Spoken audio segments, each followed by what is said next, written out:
Hey everybody, this is T.S. Madison, and if you are trying to grow your business, brand, or product, why not advertise with me? Email me at booktsmadison@gmail.com so that you can get in on our comprehensive advertisement packages. Unique visits, unique subscribers, honey, a broad demographic. Advertise with me today. Quit talking and listen. Get over to my Patreon right now so that you can receive some exclusive content from the TS herself. Who you said? The TS. Patreon is filled with one-on-ones, exclusive content, behind the scenes. You can even chat with me in there, me and you. It's just me and you. So get to www.patreon.com/TS Madison Hinton, and you'll be glad you did. I promise. Washington, D.C., the Fags are coming back to the Howard Theater on May 30th. Yeah, that's right. We're coming back. You don't believe it? Madison, tell these people that we're coming back to the Howard Theater on May 30th. Washington, D.C. Honey, they said y'all couldn't get enough of the Fags, and guess what? Y'all called us back. Oh, my God. May 30th, 2025, the Fags will be back in the building at the Howard Theater. Honey, the Howard Theater said, honey, we brought the black folks and all the other kin folks out, child, and come on back. So guess what? Welcome back, welcome back, welcome back, welcome back. Come on, get your seats, honey. Visit www.PhagTawlk.com to get your tickets for the 5:30 show. That is May the 30th, 2025. Baltimore, Maryland. Baltimore, Maryland. Honey, the motherfucking Fags are on the way on May 25th, 2025.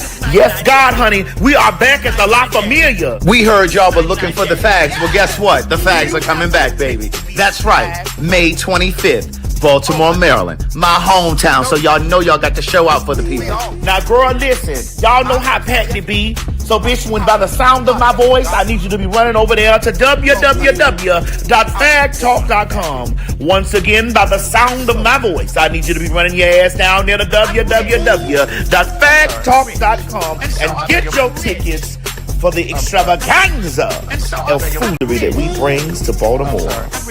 You ain't gonna have no other choice but to see me because I'm in everything. There it is, you ain't right gonna have there. no other choice but to see me because I'm in everything and everywhere. Ooh. I'm in film, television, streaming, music, bitch, and pornography. Bye. The views and opinions expressed on this program is just that. Views and opinions. Don't take any of it serious. But I will warn you, viewer discretion is advised.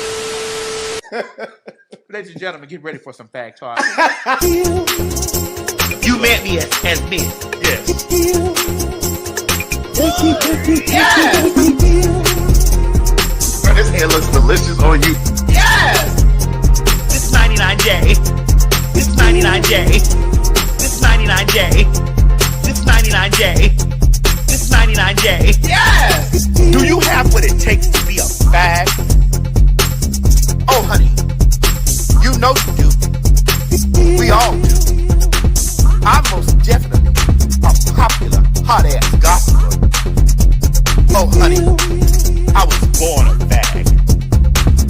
And so are you. I'm rich. I'm sorry. I'm rich. And so I beg your... I'm rich. I'm sorry. I'm rich. And so I beg your... I'm rich. I'm sorry. I'm rich. And so I beg your pardon. I'm rich. Say it again. I am rich. You're what? That's right, girl. PhagTawlk. Popular, hot-ass gossiper. Ain't that's right, friend? I mean, sister. Yeah, yes. Yes. And that's spelled PhagTawlk. Not the other one. But that counts.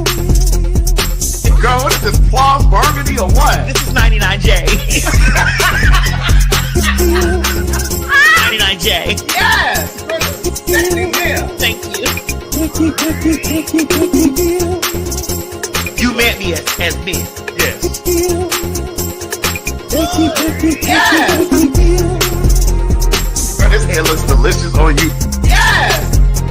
This 99J. This 99J. This 99J. This 99J. This 99J. Yes! Girl, what is this, plum burgundy or what? This is 99J. 99J. Yes! Sexy hair. Thank you. I'm rich. I'm sorry. I'm rich. And so I beg your I'm rich. I'm sorry. I'm rich. And so I beg your I'm rich. I'm sorry. I'm rich. And so I beg your pardon. I'm rich. Say it again. I am rich. You're what?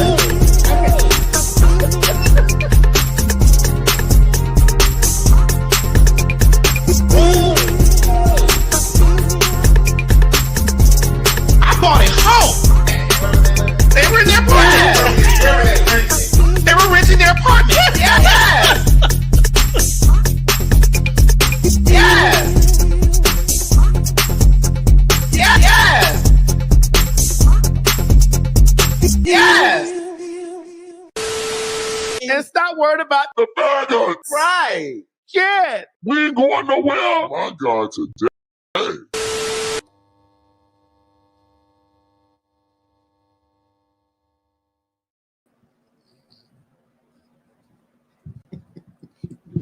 Girl, the aunts are back, honey. Girl, I see. Girl, this not honey, this is 99 Jack. And the aunts are back. The aunts are back, The honey. aunts. Well, The aunts. I'm an uncle. Yeah.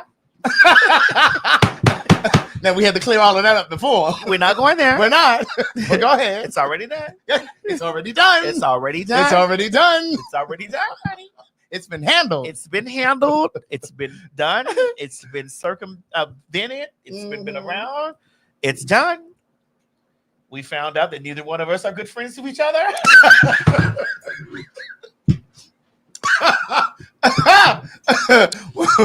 the comments had listen, but my back is still intact. Because I laid very good on it last night, honey, and rested in my bed. Oh, I was gonna say I thought you had got it. No, I have other plumbing duties to do tomorrow.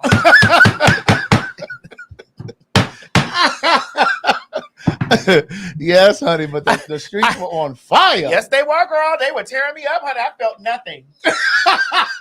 They were clawing at the air. Nothing at all. I felt nothing. Because yet here we are again. Here we are. Here we are. What strong arms you have. Yes, because I was born male. Girl, as rich as we are, girl, we're using toilet paper to wipe ourselves You down. better know it. I don't give. Listen, one thing Miss Mary gonna keep us humble. We don't have any bounty. We do. Or what's the one? What's the one I love? Viv. Brawny. What's the one with the V? Vivian. Viv. What's that? Listen, shit? I don't know what it is. I love that one. Listen, but I want to let you know that Miss Mary's gonna keep us humble. Yes, indeed. Honey, that's the first thing that was grabbed. Honey, it was the toilet tissue. Yes, indeed. What's up, people? It's been a long time since we've been here.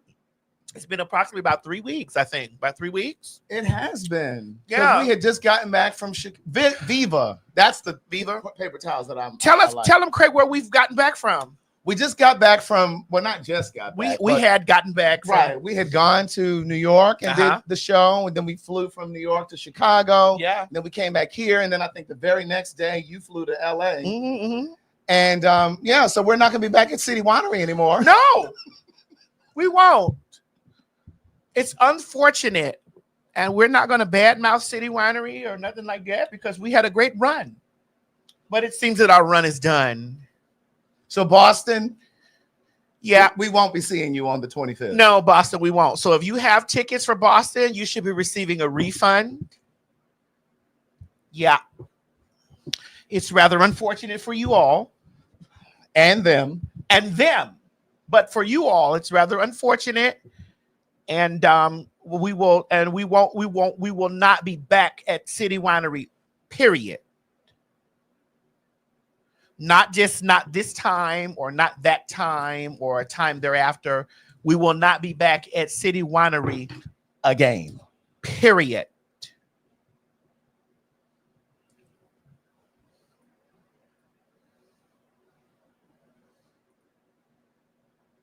We're not going to tell the Maddie Mob not to patron or the Pen Pals not to patron City Winery because, but we won't be back there.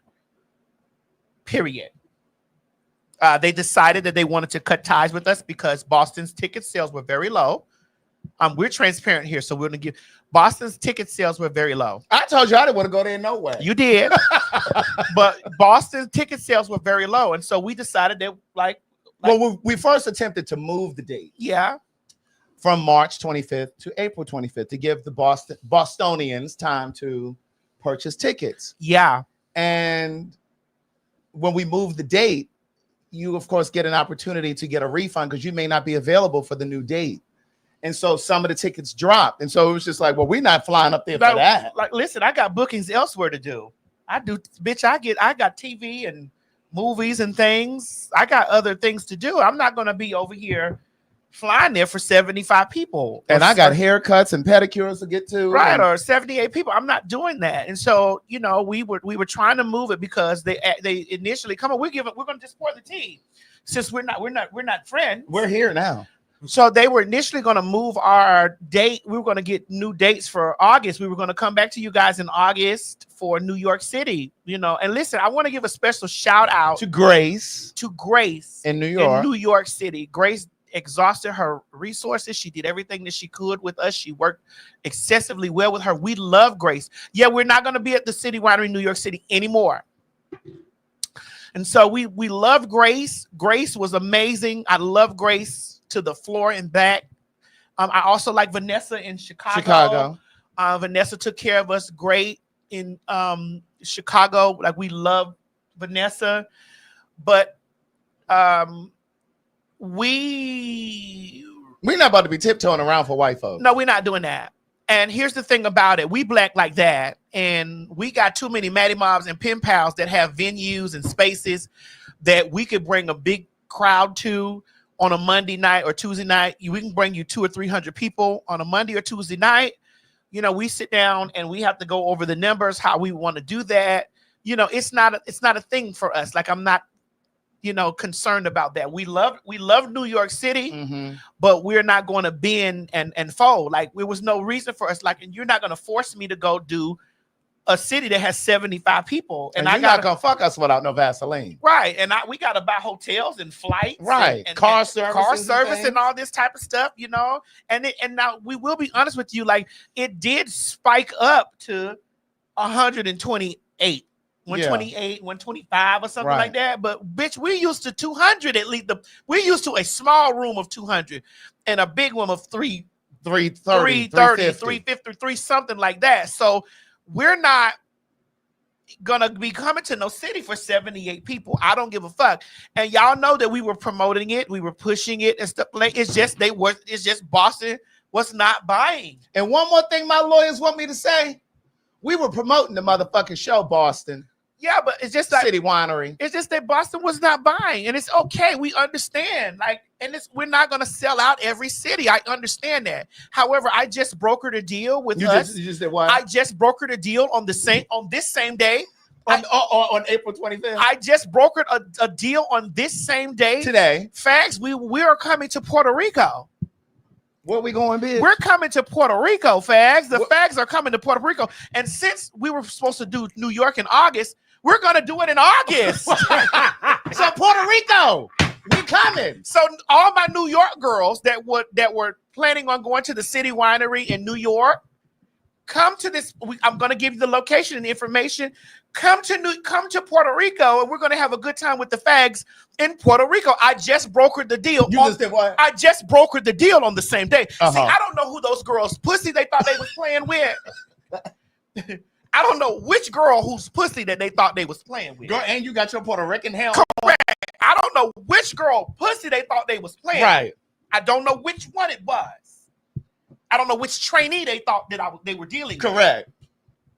Which trainee and which punk. Faggy they thought they were dealing with. Right. But that date that y'all were getting ready to have for us in August, City Winery, NYC, we're taking that to Puerto Rico. Thanks. And the gag is, where we're having it, your rooms will be, you'll get a deal on your rooms, and we're going to have it at a massive hotel. It's going to be a what? A massive hotel. I like when you talk like this. I'm actually going to check it out on April the 25th.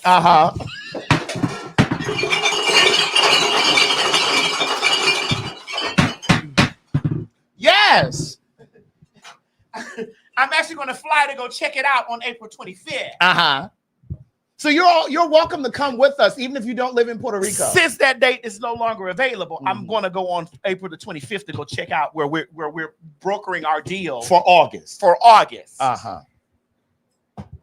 L. Jean said, I'm bringing my mama. Bring mama on down. Yeah. Get your caftans. And let me look at the City Winery in y'all face. Bitch, I was a prostitute. I want you to understand the bitch that you was dealing with. I was a prostitute, bitch. No weapon was formed against me that prospered then, and not one shall prosper against me now. It won't work. It won't work. No weapon formed against me shall prosper. Oh, It won't work. no weapon Formed against me. Give me that ad lib again. No weapon. One more time. No weapon. One more time. No weapon. Bitch. Who the fuck y'all hoes Okay, think? the facts are back, Bitch, bitch. who the fuck y'all hoes think it was, bitch, or what time of day it was? Okay. And Bitch, we're black. That's right. Are you crazy? We've always known how to pivot. Bitch, y'all didn't even give us the motherfucking whole pig. Y'all gave us the intestines, bitch, and we made chitlins, bitch. Right. And you girls tried to make it gourmet. You didn't even give us the whole pig, girl.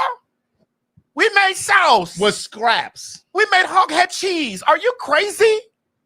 Pig's feet. I would read that email. Matter of fact, I am. Go ahead.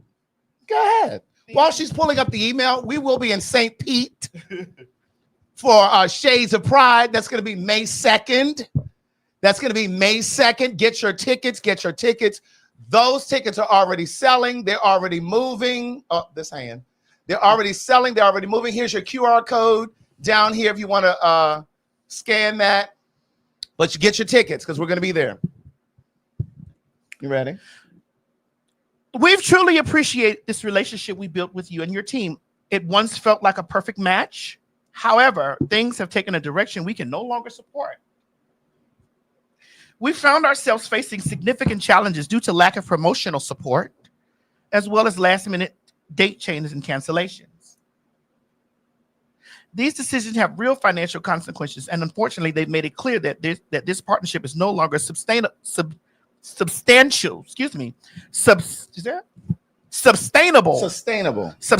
for us. We're grateful for the business and camaraderie we've shared up until now, but we've decided to take the show off sale, issue full refunds. So all you Bostonians, you get your full refunds, issue full refunds to all ticket holders and step away from working together going forward. This applies to all markets we operate. Wishing you and your artists all the best in the future. Warmly, Shlomo.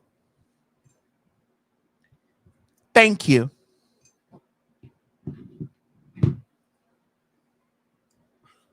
Thank you.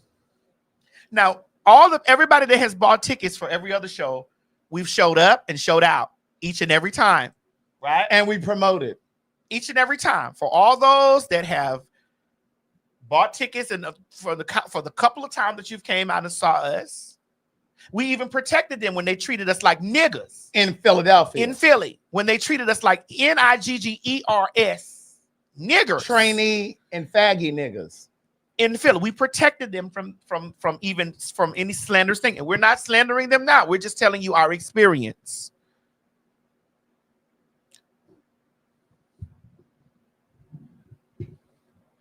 Oh, Tito, you said y'all not spending y'all black dollars at the City Winery anymore? Hey, we didn't tell you to do it, but you know, we don't make decisions for you all. But I'm with you when you're right. No. We didn't tell y'all to do it. Shit. But I mean, that was the route that they've decided that they wanted to take. Yes, because we had a date change because it was the tickets. So we was like, well, maybe, and then they said we weren't promoting, and we were promoting. The stuff is still in my bio. I got to go take the shit down out of my bio. We were promoting it, and also, they weren't promoting it on their end for a moment. Not that it really worked for them. And they charge us for promotion. That comes out of our bottom line, out of our split. So they charge us for promotion, and they weren't at first, and then all of a sudden they did, and then 40 tickets came in. So they wanted us to go all the way up for 2 or 3 more weeks with 78 or 75. We had 75 or 78 people. They wanted us to go all the way up. The logical thing, when we travel to a city, it takes us about, what are we talking about? The money? Takes us about $3,000. No, it costs more than that. Yeah, but like a slow, like $3,000-$4,000 on the low end, about 4. That's just usually like flights and hotel. Yeah, 4,000 for us to travel our city show. to city. City to city. So if we're not, and 2, we don't get a chance to set our prices the way we'd like to set our prices. Right. They determine the prices for their markets. And so again, we don't have a lot of control. Like when we do these cities, like the Howard, we're able to control the ticket prices. Baltimore, we're able to control our ticket prices. Even so when we do it here. Yeah. So we want to deal in places where we still have control. Like, and this is no shade to City Winery. We love them. We had a great run with them. They treated us good until like in the email until now, because that's what they said. Gwen, help me. Did I read it right? You read it right, but I'm gonna tell you, I'm gonna decode that email, because see, that's white people language for. Let them. Oh, and if y'all are white, let them know we are ringing them up so they can get a front row seat. When this person said, however. Hold on. Things have to. You going to decode it? Hold on. I'd like for you to start from the top. Oh, from the top. Decode from the beginning. We've truly appreciated the relationship we've built with you and your team. We did. It once felt like a perfect match. But it was. However, okay, things have taken a nasty turn. It was Boston, or was it the time that we were complaining how we were treated? Was it the nasty turn when we were complaining how we were treated and how our fans and how our people were treated in Philly? Was that one of the turns? Right. How they nastily treated our people at the City Winery in Philly, nastily. And what did y'all do to correct that? They sent us an apology. Right, but I mean, did they do anything over there with the people over there? Did they have a conference with them? I don't know, because their security was walking over to, because we felt like as fags and as homosexuals and transsexuals, right, that they were walking over there being some type of way because we had a gay show, right? Which we're not a gay show at all. We had that conversation recently too. Keep going. But did they? I don't know if was anybody reprimanded over there, but all of you were out there in the comment section that attended the show. The sold out show, by the way. Correct. That attended the show in Philly that were treated away. And we were sitting there trying to hold it in. And try not to let the audience know that there was some bullshit. And even when we returned back here to this place, we still didn't throw them under the bus. We just very much so was like, we didn't like the way that our people were treated. Correct. And then they tried to make it out like we were the problem when it was actually their facility and their people there. They were acting like they had somewhere to go. Like they were like, y'all not done yet? Because like the meet and greets usually do take a while, right? And typically in our experience with the show, there are just as many people buying meet and greet tickets that are buying general admission tickets. And so the meet and greet will sometimes take as half the time that it takes to do the actual show itself. And so it was almost like the staff there were like, we got somewhere to go. Like they were ready to get off. Like they were ready to punch out. Right. We're like, well, we can't rush our people. Like they want to chit chat for a moment. They want to take pictures. We cut up. And it was given very much so. So that's kind of where the turn started taking, because we were very vocal about we didn't like the way that establishment were treating our people. Because I still got whiplash from them. When that car turned. Yeah, and it was like the way they like their staff was walking all down, counting the people in our line. Right. they were doing all that, and the walked over there like, man, what? How many more? Like, and told us that we had to do, because what we had like 47 meet and greet or 57 meet. It was they capped it. It was like 55. Yeah, it was like 55, and then they told us in those moments because they capped, because it would have been more than that. They told us, cut it off. well, you need to do this in the next 15 minutes. We need to do what? Who are you talking to? You want us to do this line of people that come out and loved on us in the 15 minutes? And remember, some of the people who were in Philly weren't from Philly. Some of those people traveled to Philly to see the show. You understand what I'm saying? So it's like when people make sacrifices and they spend their money, you can't just rush people along. And so we brought this to their attention. So this is where the turn started to come. Correct. So we brought this to their attention, and they act like we killed the world. But because our good black woman friend Grace in New York, who they never need to ever shit on Grace. They need to never ever in their they need to never disrespect Grace, because Grace saved them from this type of stuff right here. We're not being slanderous. We're just telling our experience. Grace saved them from this, and Grace actually saved them from me turning into a motherfucking hurricane on them. And also, it was the same way, like the lady from the one from Atlanta jumped in it. Like we were saying negative things about the place, and we were not saying anything negative about it. We just was and I'm like, well, why Atlanta over here in it?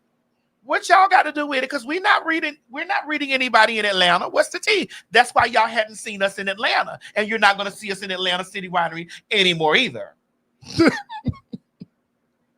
So it was like, why would y'all do that? Like, you know what I'm saying? Like our whole thing is these people come out. Some of them are queer, some of them are trans, all of them are black. Some of them are white, but all of them are black. We feel like you can't treat our people this. You're not going to treat our black folks who work 9 to 5 in their cubicles, bitch, to come out and see the motherfucking fags.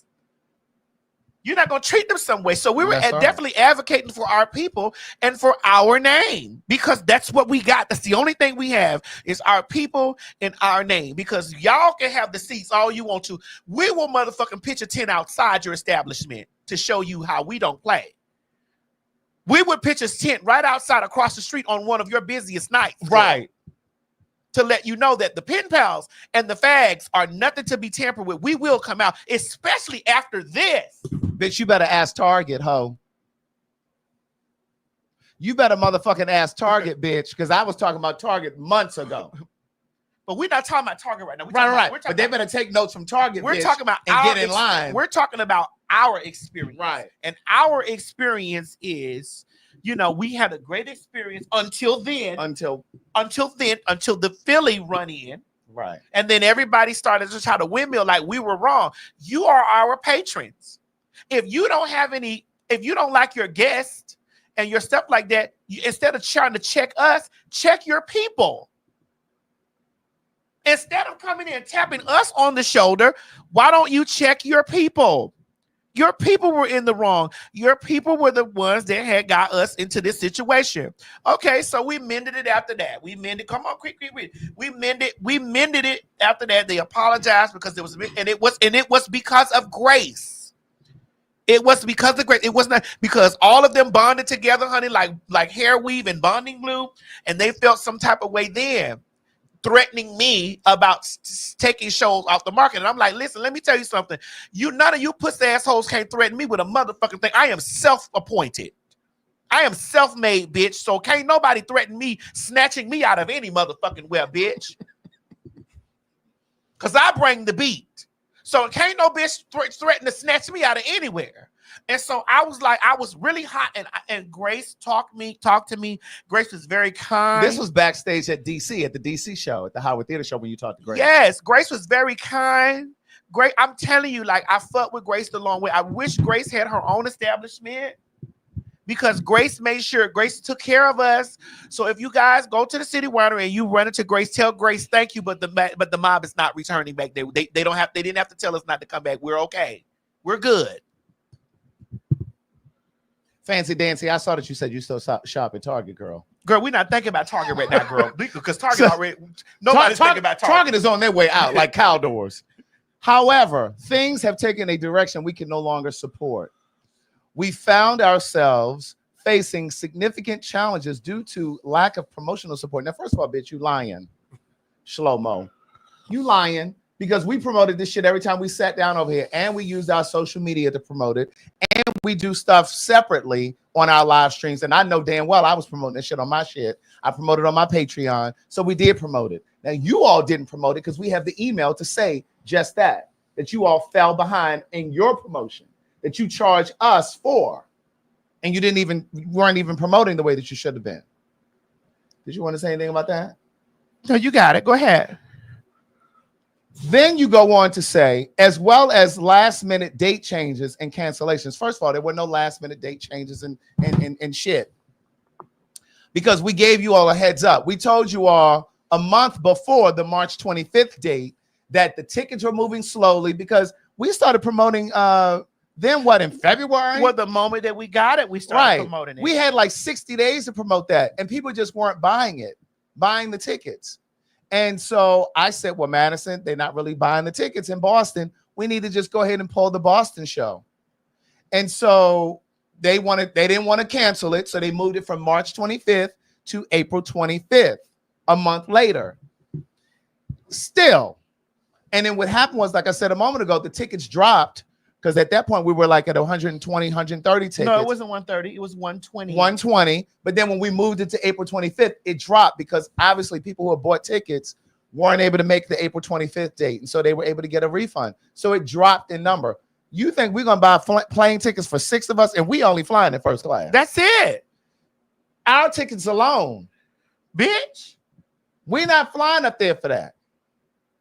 And then when we get down there, we got to have black cars. We have to have at least 2 for luggage, for people. Then we got to eat. We got to pay for hotels. We got to eat. We got to take black cars to the venue, black cars back to the hotel, black cars to the airport, black cars when we land here in Atlanta to go home. We're not coming up there for 78 tickets. No, it's not working like that. You're not going to have us in the red. So at any rate, then you go on to say, these decisions have real financial consequences. You're right. For us. For us. You can refund those people back their money and put another act in there tomorrow. Put another what? Put another act in there tomorrow. There are plenty of white artists that'll sell your shit out. But what I'm suspecting is Boston ain't really got a lot going on up there. And y'all probably having problems selling tickets in general. And once they motherfucking add these tariffs to shit coming up, which we're going to talk about, your president, ain't nobody going to be doing nothing in Boston. Then you go on to say, these decisions have real financial consequences. And unfortunately, they've made it clear that this partnership is no longer sustainable for us. For Boston? Girl, I didn't want to come there no way in the first place. You mean for Boston? I said that day one. So are we being reprimanded? Are you? No, we ain't being reprimanded. No, hold on, because this is the question. Are we being reprimanded or punished for our being vocal about what happened to us in Philly? I don't know. Do you think that that's what that was about? Because we were not treated right in Philly. We were not. And I got all types of industry friends that sing, that dance, that do shows that I will definitely be whispering in their ear about these places. Bitch, please listen. I posted about the starter house, bitch. I got mainstream press everywhere, and all I did was go out there and cut a ribbon. Don't you ever for a minute think that, bitch, the sword cuts both ways. And we haven't done anything but brought nothing but business there.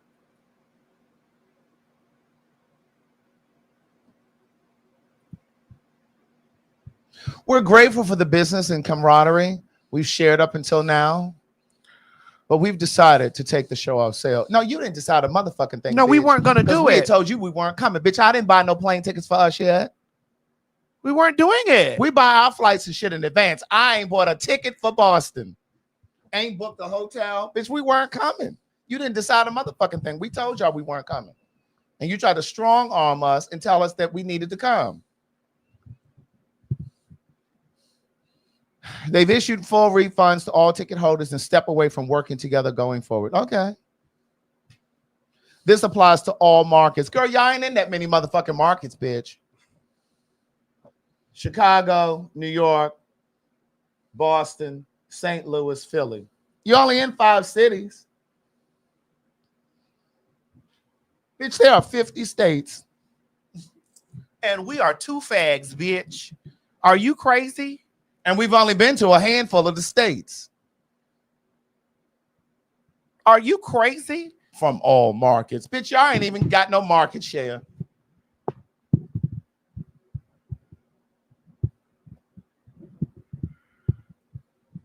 We've removed y'all from all markets. No, we're not angry either. No, we're not. Because I brokered a deal the same day.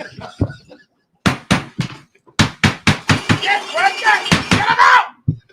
I brokered a deal the same exact day. Right. The moment y'all was sending that email, we said yes to the other one. Okay.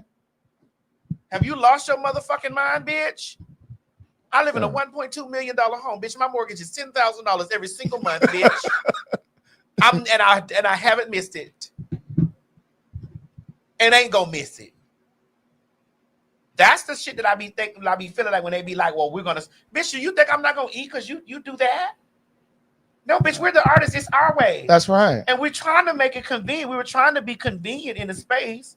You know what I'm saying? To be like, okay, well, what we'll do, because we were offered, they wanted us to come back to New York in August. Right. And we were offered that. And we was like, well, okay, well, what we'll do is I had said, well, let's just try to line Boston up with New York, Boston, and then Chicago. Mm-hmm. And let's just do it like that. Let's just move it one more time. Mm-hmm. And then whatever it is, just let it be Right. that. But they came back with that decision. It's like, okay, cool. You made it easy for us. So let me roll over here, pick up and get my phone is always ringing, bitch. Always. And there is no City Winery in DC. So I saw somebody put it up there. There is none. Always. There used to be. I don't know if you think I'm some small time gig bitch. Some what? I don't know if you think I'm some small time gig bitch. A little saloon I don't worker. know if you think that I'm a mom and pop store bitch. A little saloon worker. I don't know if that's what you thought, A little mom and pop. bitch. The moment that email came in, I said, oh, okay, Trent, go ahead and take that other place over there, girl. Go ahead and handle that. In Puerto Rico. Go ahead and take care of that. And get the fag set up for Puerto Rico. You didn't hurt me, bitch. You hit yourself. Because when I finished talking to my artist friends behind the scenes, and I quote, behind the scenes,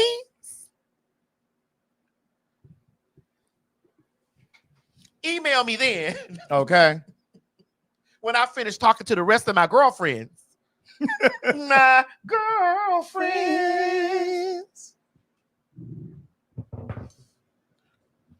All right. So listen, the Starter House opened on Yes, Monday. it did. I am so mad I didn't get to come. Well, you were at the doctor. No. No? I went to the doctor's the previous time, but Sunday I was on a flight. I'm sitting on the plane watching Netflix on my phone. My phone powered off and never came back on. Girl. I didn't even have your phone up. And bitch, I messaged you on Instagram. Oh, girl, I don't check my inbox. Craig, I told you I don't be on my But we send stuff back and forth all the time. And I'm like, girl, okay. I don't open it until the PhagTawlk day. And so, but I kind of felt like you may not have seen it because I didn't. it was going into the day of the Starter House, and I knew that you probably were busy. But anyway, my numbers did not come back. Some of them came back, some of them did not. Trent's came back, but yours didn't come back. And so I spent Monday at Apple trying to get the phone, get a new phone. They tried to get me tried to charge me $400 to repair it. I said, no, bitch, I got the insurance. I got the insurance through Verizon Wireless. Oh, you was Verizon. Yes. So I ended up paying the $99, and then I had to wait. The insurance, they brought the phone to my house. They brought the new one to the house. Oh, yeah, they do that. When you have an iPhone. Yeah. Or Android. I heard they do that with Android. They do that with Android? I heard they do that with Androids too. Oh, Mo has an iPhone. Yeah, he does. It's G, but he's not here. Yeah. I don't know anything about Androids. I don't know what they do over there. I can't tell you about those Androids. Right. So, but they didn't bring the phone until they gave me a window. And so your thing was in the starter house opening or grand opening was in the afternoon. And so I had to wait for them. And so I'm still trying to put contacts back on my phone. I was so disgusted. But at any rate, it was great. And I wanted to say, because Dominique had reached out to me to say something. Yeah. I was going to say something. I knew what I was going to say. Yes, you bitch. But I'm going to say it here, bitch. Well, hold on. Let's run Let's run the thing. Live at 5 Metro Atlanta, pausing today to celebrate the lives and contributions of transgender people on Transgender Day of Visibility. Community leaders and advocates marking the day with the grand opening of the T.S. Madison Starter House. It is a new reentry home for formerly incarcerated transgender women. The new facility acts as a safe space for women returning to the community. The project is a first-of-its-kind collaboration between T.S. Madison, reality TV personality, and Nassim Incorporated, a historic organization dedicated to the health and well-being of Black LGBTQ community. That's right. That's right, bitch. The T.S. Madison Starter House. Do you know how much news press has been around that? Like, and I was just like, wow. Craig, I said, wow. And this stuff is going on. Like VH1 posted about it today. Like Gay Times, the Out magazine. Like, it's so much stuff that's just like centered around it. And what's amazing about it is that we're also shooting a docuseries about it, so it is going to be a TV show too. I brokered that deal. I'm a businesswoman. Okay. You do business with a business. That's right. You do whole scroll shit like this with a whore. Right. But see, that's that white people shit. Send you a nice email trying to gather you. Yeah. You do business with a businesswoman. You don't play with a businesswoman. Right. We're also doing that where we at first I was apprehensive about making it a TV show because I was like, girl, I don't want nobody to think this is going to be like a baddies thing. Oh no. But then I looked at, like, we need to see great coming out stories. We need to see how this process works so that other people can have something to aspire to. Not just aspire to, so that other people can create this in their city. That's too. right. And we need for them to see how this operates, how this works. A roadmap, like a blueprint. Yeah. We need to see that. We need to see the coming together. And not only that, it's the fact that I got a lot of media coverage around it, which a lot of times when I was telling those girls the other time, like, while they're real pressed, I'm doing real press, which further solidifies who I am and where I stand in my community. And I understand that, where I stand in my community, especially during these times. Now, people have to understand that this is a community-based project. We're not getting any grants from the government. The government is not giving that, because I saw people in the comment section talking about, when Trump finds out, he can find out all he wants to. Right. Bitch, that's my motherfucking house, bitch. That's right. That's my motherfucking house, bitch. He can find out whatever the fuck he want to find out. He can suck this dick. He can find out exactly what he choose. That's my motherfucking house. Well, I can tell you who will suck it is that JD Vance. Well, girl, I don't know about that, girl. Because he was doing drag a few years ago. But go ahead. Honey, phenomenal woman. That's me. And so it is a community-based thing. It is by us, for us, the same way that the documentary, the docuseries about it it's a by us. It will be streaming on Wild Presents Plus. Okay. That's where we're going to start it, and then we'll probably go out and try to sell it other places, but it will be streaming on Wild Presents Plus. And I'm very excited about it because I get the opportunity again, to just lend my presence to make a change for other people's lives. Now, if you want to donate to the Starter House, here's a QR code here. All of the money goes. We are partnered with NASM Inc. National AIDS Education Services for Minorities. Come on, tell us again what it is, Craig. National AIDS Education Services for Minorities. We are partnered with NASM Inc. And with NASM Inc., all of the donations, all of the proceeds, everything goes through NASM. NASM Inc. handles everything. And they're a 501c3. They are a 501c3. You get a detailed report of your donations. You get forms so that you can write it off on your taxes. So if you want to donate to the Starter House, this is the T.S. Madison Starter House Guild. You can give $5 for the 5 Black trans women who will live in the house. $16 for the 16 years of Trans Day of Visibility, $31 for March 31st, the day the world recognizes and honors trans lives. So we're not even asking you for millions of dollars. It was $5, $16, $31. Yeah. So, all of this stuff it goes for a place. And so you got to understand that, this is by the community, even if you're adjacent, Right. meaning you're not gay, you're not trans, you're a mo, Queer. you're a mo, which is a fag. A PhAG. Yeah. He's a PhAG. He is. Popular hot ass gossip. But he gossips like an FAG. Most straight men do. Have you been to a barbershop lately? No, honey. Oh, okay. They gossip like women. No. You got to look at the sign and be like, bitch, I thought I was at the hair salon. No, bitch, you at a barbershop. They gossip like women. And so, Berta, shut the fuck up, girl. So if you love us like you say you love us, you have the opportunity to, to give. Now, this is a great segue into the Marvin Sapp I was story. just going to say, bitch, because we can lock the doors, bitch, and we can make them donate. Lock the doors, Mo. Lock the chat. Lock the doors. Lock the chat. Lock the doors, bitch. Listen. There's 1,000 of you. I said close them doors. Ushers, close the doors. Close the doors. Close the doors.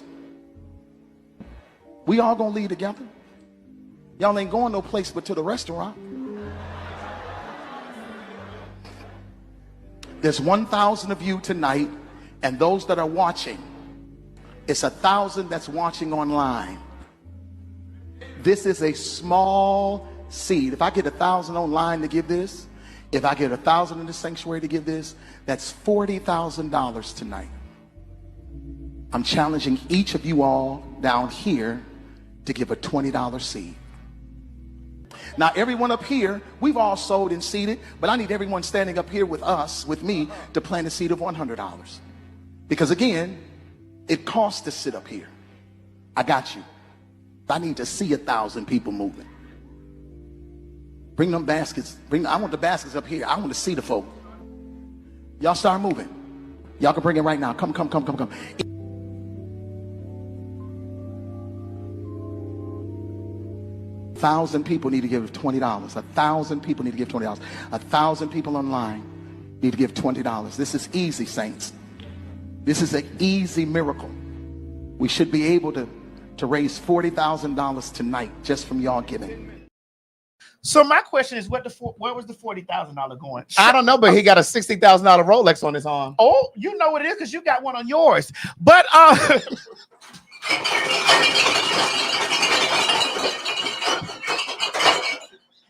don't wear that kind of stuff.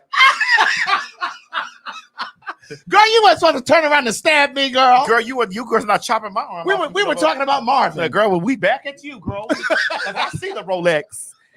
But last time you met the church and made a donation. Right here at the house.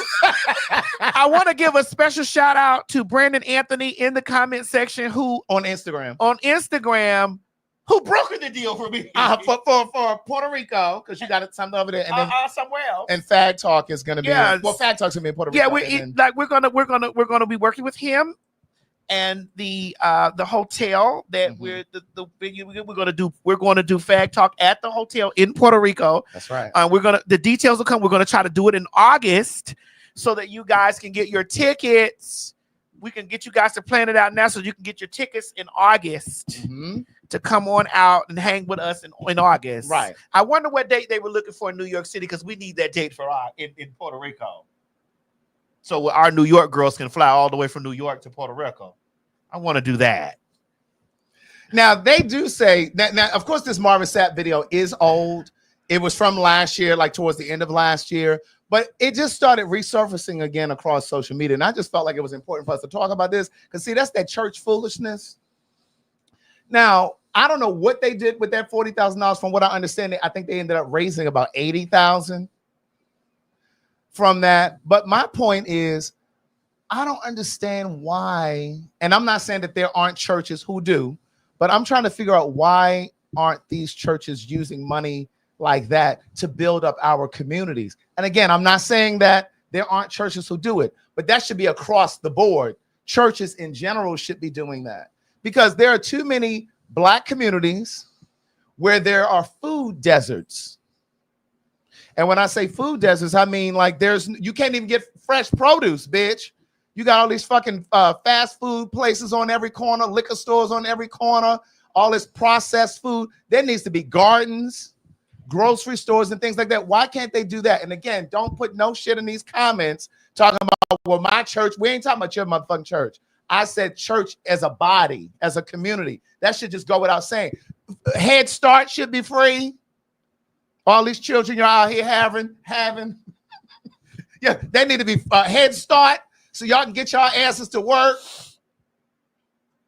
When he said lock the door, I was like, yikes. Bitch, I'd have been at that door tussling with, if you don't get out my motherfucking way, Mildred. But don't do my grandma, bitch. Mildred, bitch, my grandma named Mildred, bitch. Don't you do my grandma. Mildred, get out the way. Bitch, Mildred in heaven right now. She wouldn't have been. She did. Mildred would have had her pocketbook saying the same thing. Get the fuck out of the way, bitch. He's talking about y'all ain't going nowhere but to eat. I sure am. You ain't about to sit here and hold me hostage, bitch. What you think you ice? Are you going to the Red Lobster? Right. The Piccadilly. Girl, or the Red Lobster. You know them church folks. No, baby. They'll tell that Red Lobster and knowing eating shellfish is an abomination. But they be down there tearing that Red Lobster. But you know they're going to pick and choose. Yeah, girl, they do. You know they're going to pick and choose. Yeah, girl, they do. I was just like, and then he was explaining on a radio show about a week or so ago, you know, that he understands what it looks like and it wasn't intended to look that way. Well, it did. The church has been doing a whole bunch of foolishness recently. I mean, they have, but before you jump to the next one, because I know you headed there. I am. I know you headed there. Go ahead, because the headlights. I know you headed there. Miss McClurkin. Girl, I know you come to tap Donnie on the shoulder. Because he getting tapped. But I'm just gonna tap him on the sholdder. But let him fall down so you can pick him back up.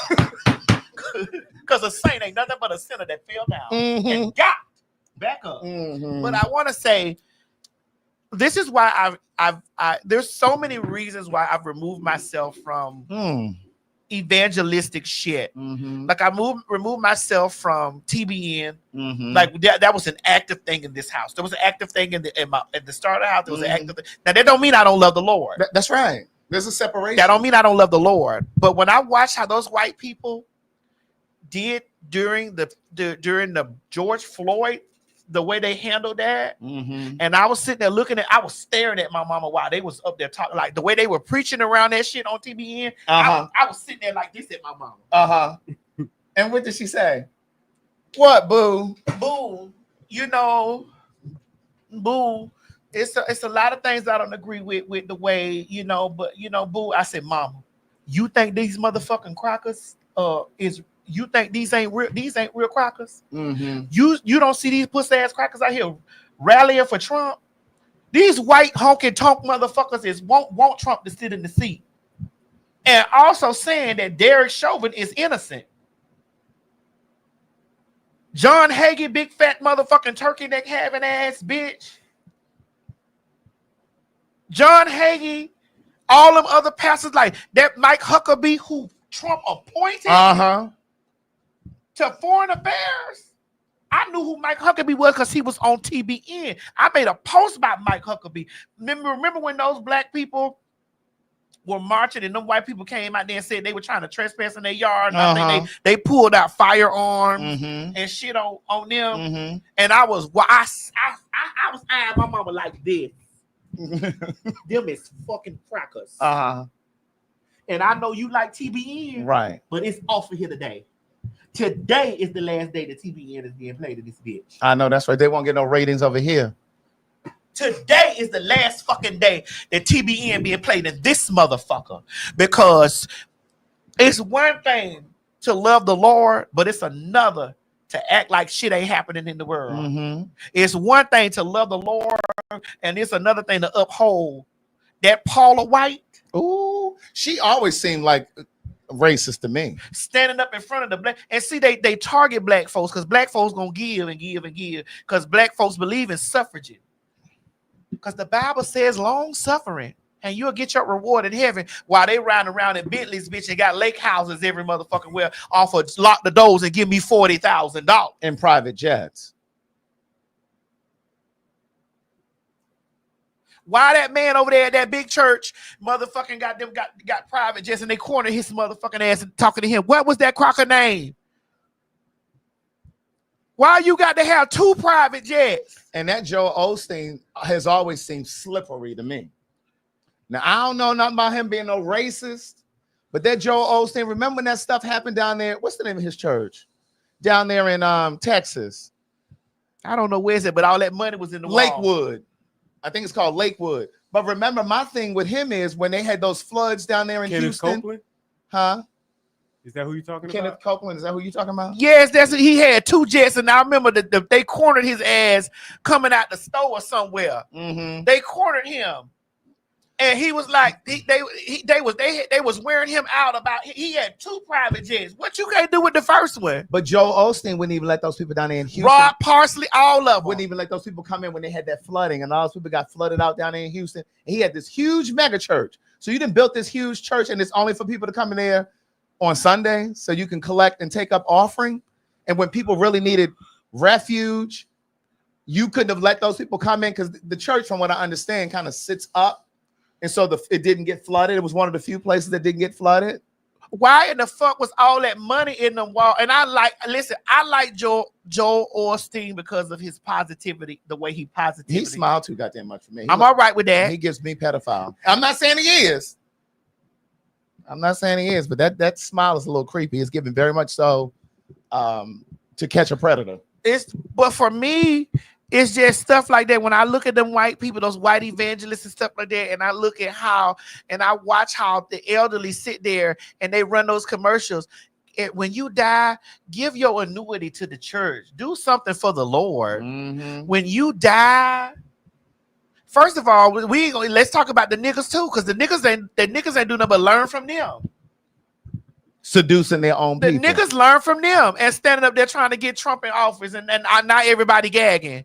All them old people you got in your church, bitch, and knowing Social Security finna get cut off. How you gonna get your donations then, and bitch? Prescription drugs are high now.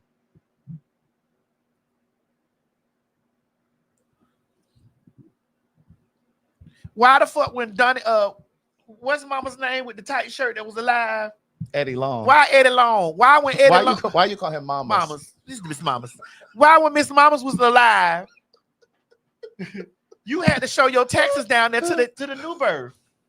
Well, you know they should say that about Creflo Dollar's church. You got to file your taxes through with them. Somebody told me I used to date a guy that used to go to Creflo's church, and I found out, not through him, but I found out that they would call you if you were not up on your dues, not dues, what they call tithes. If you hadn't paid your tithes, they would call me like, yeah, according to our, they would have the secretary or somebody call you. Given very much so, don't you need to come see us? I don't know if it's true or not. Please, somebody let me know if it's true. What? I heard that he said he wasn't going to come back to Atlanta because he didn't make enough money. Who said that? Creflo? Yeah. Oh, I don't know if that's true or I not. don't know if it's true or not. But well, shit. Listen, okay. All right. This is why you got to get know the Lord for yourself. That's right. You got to get to know the Lord for yourself, bitch. And I don't preach against nothing about loving the Lord because you listen to those people. Wait a minute, Caleb, hold Somebody on. said I can confirm. Hold on, Caleb. Wait a minute. Hold on. Wait a minute. God damn it, bitch, it's coming in too quick. Yes, Caleb. There it is. Caleb says I can confirm the Creflo Dollar story. That's why my family stopped going in the 90s, bitch. Thank you, Caleb. Because see, I know there's a bitch in the audience that's going to try to challenge the veracity of what I'm saying. What is it? The veracity. That means the truth of it. Oh, I thought it meant the stretching. No, the veracity. Oh, that's velocity. Yeah, they said and that's elasticity. Someone said Creflo is Kenneth's. Someone said Creflo is Kenneth's mentor. Yeah, you're thinking elasticity and velocity. Girl, you went to school for both of us, girl. Thank you for helping me. Yes, veracity. I am therapy. That's it. Veracity. Okay. You was with this Taylor Porter. Yes, indeed. We got any more of the other Yeah, stuff? we do. Bitch, we get on tonight. We got Yes, some indeed. We got some cheap ass Taylor Port. That's honey. right. Got some Asti. Yes. Girl, that's what got us crunk a little bit, honey. Mhm. The last time we swore that other stuff that was good now. Yes, indeed. Bitch, the show went left. Yeah. I screamed and told everybody to suck my dick. Girl, and told them all to come to my channel and watch, bitch. Like, girl, Didn't they come? girl, they came. You welcome. Shit. It's a lot of things I give, but the fuck is not one. Oh God. I need you to understand that here and now, in the words of Luther, here and now. Here and now. Yeah, but Craig, I stopped doing that TBN shit. Mhm. Like, I really watched it. I've really been moved by some of the messaging. Now, don't get me wrong. I've been moved by some of the messaging and a lot of stuff on the TBN, and I just was like, you know, because I look past man and look for the message. All right. Yeah. But when they started talking around that stuff with that George Floyd, I could not sending them dog whistles. I could not hear that. Right. I could not pay that attention. I could not feel that. Like, I don't know George Floyd. I didn't know him. And if I'd have died in the streets, he probably wouldn't have gave two fucks about me. He probably wouldn't have. Right. You know, as a matter of fact, he wouldn't have gave a fuck. Right. But that was a national thing. That was a worldwide thing. And as Black people, how could you sit in a white church and they were quiet about that? Or they were preaching in the other direction? Or That's they crazy. were preaching in another direction?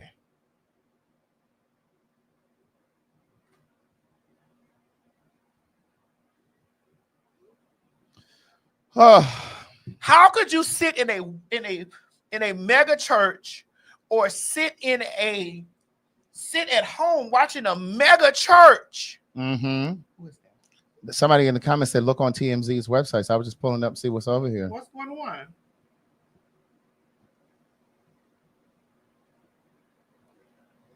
What's that? Is that about David Beckham? You don't care about them? Mm-mm. What else? Something else? I don't see nothing. Send it to Mo. What happened? I don't want to hear about no white people right now. We talking about white people. I don't care about no David Beckham. What is he a soccer player? Yeah. The tiger mauling that man. Oh, it's a tiger mauling a man. Oh. But go ahead. What were you saying? Oh, Instagram disconnected. Is Oh, girl, it was Dang. an hour already. You're right. Oh, girl, see y'all later. Instagram be up out of there. Well, girl, you done dug your hands in here. You got some for me too. Girl, it's the same tainted ice. Hey, It's the same tainted ice. that sounds like a song I'm gonna come out with, Tainted Ice. Oh, we can get you none. Go get you a cup when you go in there and fix you a plate. Baby, my mama baked some chicken. Mm-hmm. Oh, It was good. bitch. My mama baked chicken, made green beans. Mm. She made a pasta salad, girl. Now, mind you, I've been eating pho for the past couple of weeks because I've been trying to go on a broth diet. Okay. You know, a broth. Right. Girl, pull it together before we get to down to Puerto Rico. Bitch, however I'm built, I'm gonna be in a slingshot out there. However I'm built, I'm gonna be out there in a slingshot, bitch. Yo, motherfucking babies gonna be all up in her ass and I'm stuff. gonna be out there in a sling, dents and all, bitch. Shit, it's enough fine bodies out there. Let a bad body bitch come through. What's through, bitch? Dear Oh Lord. God. Let bad body bitches come through, bitch. Shit. So, you know, girl, what else am I? Girl, they Taylor Porter here to bitch on the side, bitch. She done gut punched me, boy. Why you let that bitch hit me in my guts like that? I ain't even know she hit you like that. That bitch hit me. She had hit me 30 minutes ago. You ain't let me know you I needed said help. rocker to me the time. Right. You didn't, Oh my God. you didn't let me know. I didn't know. You ain't screaming. Girl, you were wrapping up what you were saying I about don't. the white church, when black issues come up and they sat there and said nothing. You understand? Yeah. So it's just like, girl, how y'all set up there in that church and you let Paula Dean call those motherfucking Hebrews from Africa, bitch. She called them bitch. She ain't called them bitches now another time. This second time when Trump ran, she called Africa into the them ancestors said, okay, bitch, you white bitch, you think we forgot? And listen, for me, this is for me. When them white preachers be up there talking, they got a heavy Southern accent, I automatically think that they racist. Rico, you said I can't support the starter house because the scammer. Well, here's the thing, that you have that prerogative. We did address it. We are addressing that on the TV show. If you choose to subscribe to watch it, that's great. If you can't support us, Rico, I understand. Dominique didn't scam us out of any money. Dominique didn't scam anybody out of any money. And I honestly would not put her on television or in the front of me to, if all of that were true. Right. I wouldn't even put myself in a position like that. You know what I'm saying? I wouldn't do that. And this is why I keep explaining to everyone that the money doesn't even go to Dom. The money goes to NASA. It goes straight to the organization. It goes straight to the organization. It doesn't come to me. It doesn't come to anyone. It comes to the organization. Mm-hmm. So keep an eye on us. Yes, you can track your money. Mm-hmm. All of that. So I did address it. She's my friend. She's helping me change the world. She's raised money for this stuff that is. She's not being paid for any of the things that she's doing. And so I'm okay. And I wanted to say this. I'm glad we brought that back up. Because what I wanted to say was, I never said what I wanted to say at the damn thing. Yeah, go ahead. But first, let me say this. We get excited when we haven't been on here in a while. Yes. We have so much to say. I want to challenge the gay men that are watching, and specifically the gay men, simply because we already know that historically there's been a divide between our community and the trans community.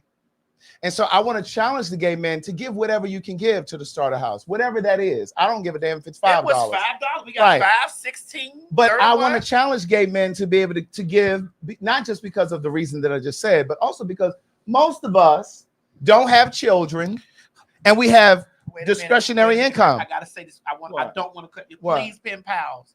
Please, I'm not cutting Craig off.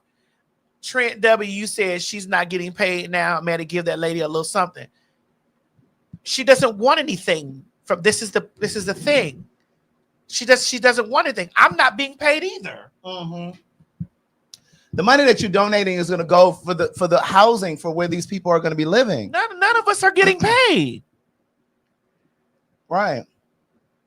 So I just think that it's important for us gay men, and anybody can donate. Yeah, put the donate link up there. Specifically, I'm saying that I think the gay men should donate just to stand in solidarity with trans women, especially now.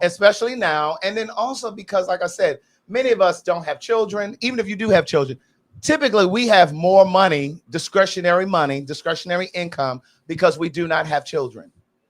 And so just donate a little bit. I'm actually going to donate too. Thank you, Craig. And then the other thing that I wanted to say was, if I had made it to the thing the other day, and I said this to you before when you first started talking about doing this, I think that by sheer virtue of you doing this, it's going to send a vibration into the universe. So for trans girls or trans men who may be homeless as well, because I don't know if we really spend a lot of time talking about. Yes, there is also a program for trans men. I'm not spearheading that. Right. But I'm just saying, I know that there probably are trans men who operate in the sex work space as well, right? But I think that it's great that you're doing this because you had no idea when you started, when you were first transitioning and all the way up to this point now, you had no idea that this was going to be your journey. And I think that, and what I said to her when she first started talking about doing this, I said, this is what makes you a star. This is what makes people give a damn about what you're doing overall. This is philanthropy. Yeah. And I said, and it's important that you connect yourself and tie yourself to a cause, because this is what being a star is all about. So yeah. Yeah. So I think that it's really Thank great. you, Craig. Yeah. Thank and you. I think that it's going to, and I watched the live that Gay Magazine did when y'all were interviewing and you walked around the house and all that stuff.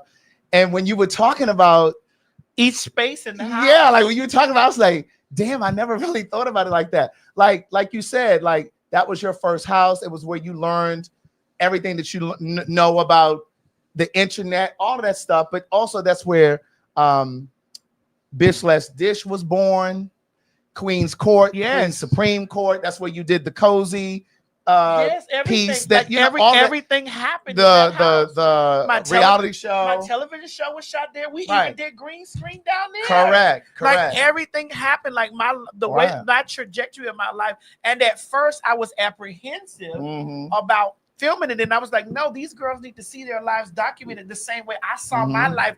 Because even walking through that house and walking through like living here and then walking through that house and seeing like the way the photographs are on the wall and the way that like my Grammy thing sitting there and like, all my stuff like awards sitting around like this. This house is huge. Yeah, but this stuff is packed and sitting. I took all the photographs of me and here I took them over there and I walked in there. I looked at that shit. I was like, wow. I'm like, wow. To be able to, that's what I'm saying. So like when I watched it, and I was like to see all of that stuff in that space, I was just like, oh my God. And it really just made me, I mean, just for the piece that I've seen in your life from the time that we've known each other, I was just looking at it like, damn, like so much happened over there at that house. And I saw Chi-Chi in the video and, you know, it just made me think about all of that stuff. So I don't know. I'm really proud of you and what you're doing with it. And I hope that it becomes bigger than it is. I hope that people around the world take pieces of that and stars, like other stars, right? Because what people don't understand, what comes with the star power about it is people get behind stars that they love. Correct. Like if you're a star and you have a home that you're not doing anything with, is that's your summer vacation home or that's this home or whatever, and you know, and it's just collecting dust. Yeah. There are people that you can help do reforms. And things like that. Like put your if you want to make change in the world, put your money where your mouth is. Nobody is paying me a dime for it. Nobody. Right. And then also it's hopefully, you know, if this is the vision, you know, maybe there will be a T.S. Madison starter house in other cities around the country. You understand what I'm saying? Like it could grow to that. Trent W said, what is the actual divide between trans and gay people that needs to be on our telling tour? Craig and I have talked about it. I told Craig that I'm actually about to do Telling Our Stories in June. The tickets are already on sale. You'll be able to purchase those tickets. One of my moderators, Mantra, she's been dropping the link in there. We're gonna have food and soft drinks because I don't need y'all niggas over there fighting and arguing and carrying on because you didn't have a couple too many drinks. But this is a conversation for Black queer people. Anybody is able to come, straight, white, whomever. You're welcome to come, but the conversation will be centered on Black queer people. I'm going to have promotional material coming out soon, but somebody mentioned it, so here we are. But it's going to be June 20th here in Atlanta. The venue is already locked in. I've already started promoting the tickets. So, but yeah, we're going to have this conversation. But it's going to be a wholesome, a holistic conversation because I want lesbians to be there. I want non-binary people to be there. What day is it? It's a Friday, June 20th. It's Friday, June 20th. Here in Atlanta? Here in Atlanta. Okay. And so I'm hoping that it's going to be a conversation for the community. So Barry P, I see you in there. You said you want to be a part of the conversation. The tickets are there. We're going to have food and soft drinks. The parking is free.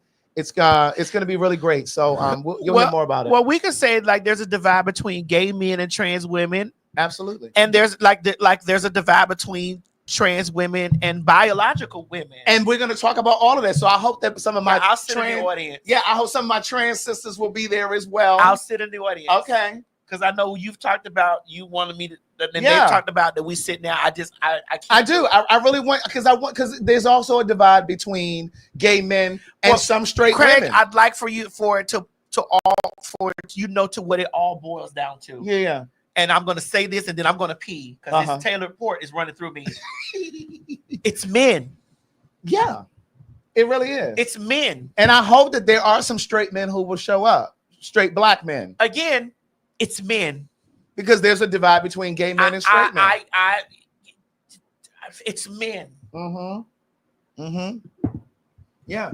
It's men, and it's also the inherent homophobia and transphobia that was passed down for our people. Because as a passing man, you can be like, I don't understand that. And then a bio woman could be like, yeah, me either, because I don't fuck with that. And then I can be your friend. I can't fuck with that. Right. And then it's always the T is on the outside that. Yeah. But again, the bottom line boils down to men. Yeah. And I want it to be, that's what I'm saying. That's why I hope that there are people who are trans will show up. I hope that there are straight men who will show up, heterosexual women. Thank you, Cinnabon. You know, because I'm very clear that there are straight women who have fallen in love with us, you as a trans person, me as a gay man, who are struggling with their own children, their own family members who are queer.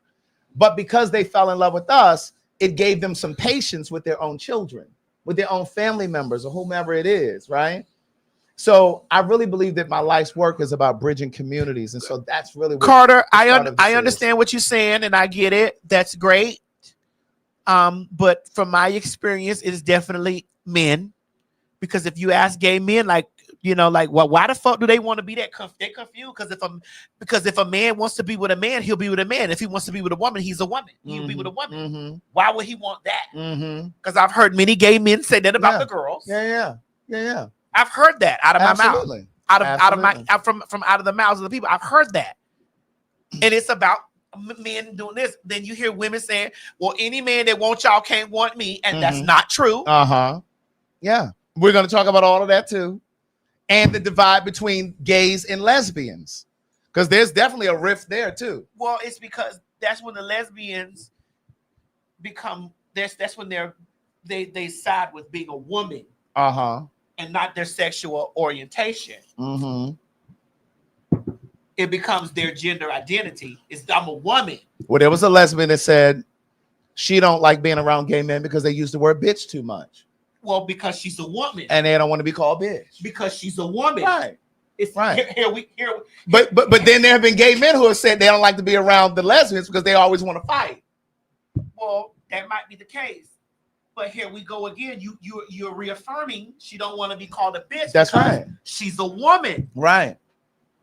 She's no longer a lesbian now. Now I'm just a woman. Correct. Yeah. Telling our stories. That's what this conversation is called. I have a web series on my YouTube channel, so if you want to go and catch up, you can. But it's going to be June 20th, Friday, June 20th here in Atlanta. Tickets on sale.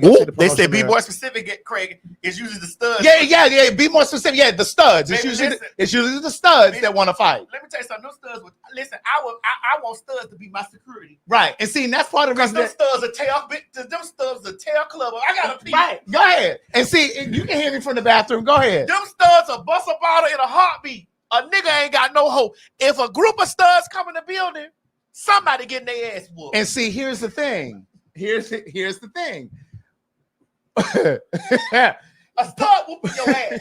Part of the reason why the gays and the lesbians don't party anymore is because of that. When the gay boys sometimes want to dance up on a lipstick lesbian, then here come the stud coming, well, you know, with that bravado. Let me tell you, studs you ain't fucking off with no stud. A stud gonna fuck you up. That nigga gonna hold them titties down, bitch. With that white tee, and you gonna get some hands and a bottle. Listen, I'd rather have studs as a security than nigga, because those studs ain't gonna have they leaping on your ass. Those studs be like, fuck nigga, what happened? I'm like, oh, bitch, if you had a dick. Bitch, I had a barber and she was a stud. If you had a dick, nigga. When I say she was so aggressive. Nigga, if you had a dick. I would just go in there and get my hair cut. I didn't even want to talk. I told one of the motherfucking studs I know that came out to the show. I said, bitch, let me tell you something. Oh, I remember. Move them titties. Because them titties would keep us apart. Right. Because if you had a dick, bitch, you ain't got no dick down there, nigga. That's why I don't understand how people can't see the divine feminine or the divine masculine in people. I can't see how they don't understand where the divine rules. Because there are some men that are so femme that it's just like, girl. And then there's some women, some females that are so, it's just nigga in them. And you'll be like, bro. Yeah. Yeah. And I done got into it with a couple of them, and I done told them, bitch, let me tell you something.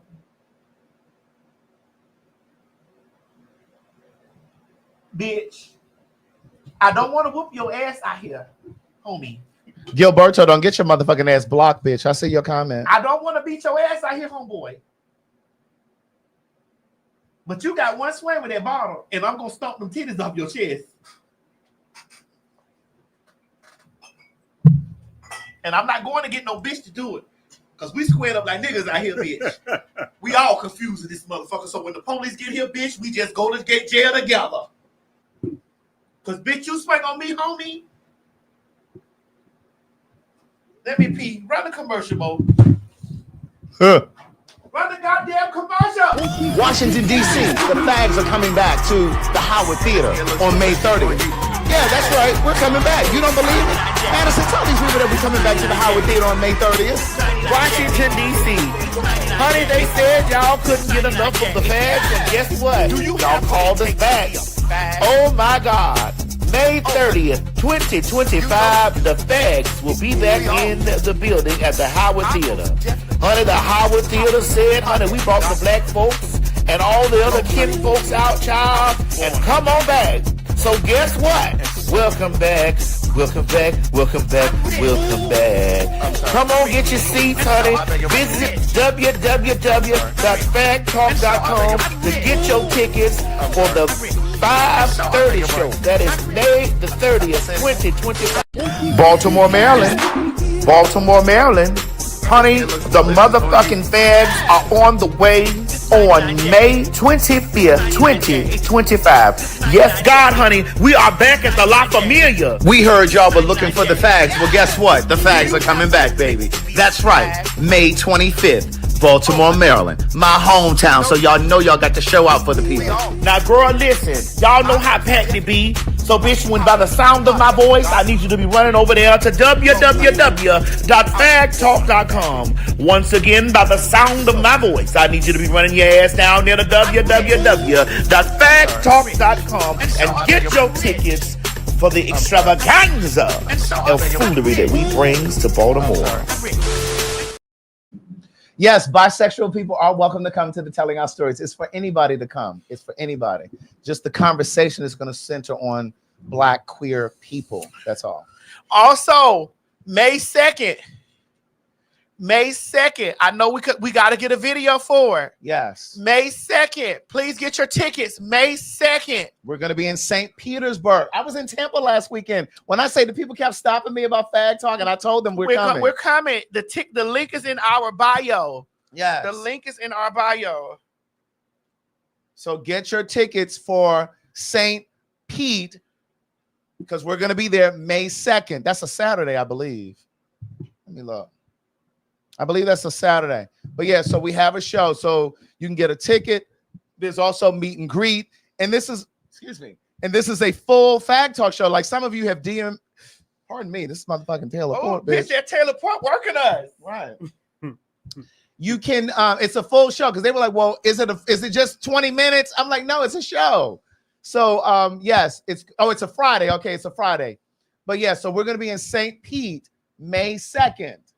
So please come down. So that means Tampa? Yes. Orlando? That's right. Jacksonville. Clearwater? Jacksonville? Dallas, we keep seeing y'all. You don't see they trying to lock the girls up there in Dallas? Texas, they trying to make being a trainee illegal. And the show is partly ran by a trainee and an almost trans. So, bitch, I'm over here looking at Texas like y'all ain't finna clamp me down in Texas. I mean, I have been talking to the House of Blues in Texas. Yeah, we have. And they ready for us to come. I know. But the trainee scared she gonna get locked up at the airport. Listen, they ain't gonna be when I land, they ain't gonna have the cops outside for me. Timothy, come here, Timothy. I don't give a fuck about that wig. Come here, Timothy. Excuse me, that's not my name anymore. They can say, according to this computer, that is. I mean, I walk right there. Be that Timothy. What you gonna do? What you gonna do? Timothy, you right there with that mauve-colored dress on. Timothy. So, somebody go over there and get Timothy, please. Get them handcuffs and get Timothy. Timothy. Tap Timothy's shoulder. Timothy. Come here. But you don't see me walking. You don't see me walking, man. Let me see what her passport said. Madison. Yeah, you. Come here. Yeah. Come here. Come here. Hey. Oh my God. Hey, how can I help you? Well, ma'am. Your document shows that you transitioned. I don't know what you're talking about. You want to see my pussy? Yeah, we're gonna take you in the back. No, we can do it right here. Oh my We God. can do it right here, bitch. Oh God. Y'all are crazy. That Donnie McClurkin thought I forgot about him, but I didn't. Oh my God. What she did? What he did, girl? Girl, what Miss Clerk did? He went over there and I know this is not talk you hear from the pulpit, but the young people need to know I walked and I tried to find myself through other men in the church, in the grand old church. What am I doing? I'm taking the mask off. I'm taking the mask off. I'm taking the mask off. I'm telling the young people I'm coming clean. You want real? I'm real right now. You want real? I'm clear. I'm real. I'm transparent right now. You have no idea how many times I gave myself away trying to find myself. Just trying to feel loved because my daddy didn't cover me. Just trying to feel loved because I didn't have a man to show me what love was. And the only man that loved me lusted me when I was 8, and that's all I knew to look for. So playing the piano, speaking in tongues, but somebody seeing me on the piano and coming and saying, let me help you, only to make me twice the son of hell he was. You don't know what's going on with your kids. And you let your discernment go when you look at their friends and don't discern what's in them. Oh, that's just Johnny. That's just Sally. You don't understand what's going on right now. Katy Perry is turning the girls out. Talking about I kissed the girl and I liked it. You don't hear what I'm telling you. These young girls are just as bad as the boys in homosexuality, but you don't see it. You don't see it. You don't see it. But today, hear me, every one of you young people. I've been there. But God said with loving kindness, not with condemnation, with loving kindness, y'all hear me? Not with guilt, with loving kindness have I drawn you. God said, I don't want your gift. I want your life. I don't want your talent. I want you. And I will heal every broken cycle. I will turn your life around. Trust me, I didn't start living until I turned 40. I didn't start living until I turned 40. Now I'm having the best time of my life because he's healed me. So my 50 is like 20 all over again. God's given me back the years that the palmer worm and the cankerworm and the caterpillar has destroyed. He's given me back the years.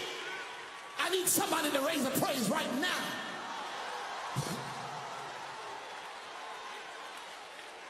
And I understand. Hear me, musicians, singers, young people, all in this room. I understand. Man, I understand how it is to have a heart for God and a lust for sin. I understand how it is to want to stay in church. The reason why you're in church now is because there's something in you. You're not crazed. You're not wayward. You're not that buck wild. The reason why you're in church is because there's over it. So I have quite a bit I want to say, and I want to kind of take my time.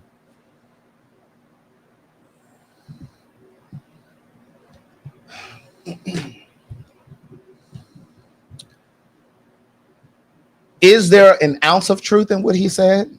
Yeah. I do think that I'm not interrupting Craig, and I'm also not ignoring Craig. I'm working on trying to get this stuff here on the bio so that y'all can click the link to order this stuff. So Craig is giving his thought.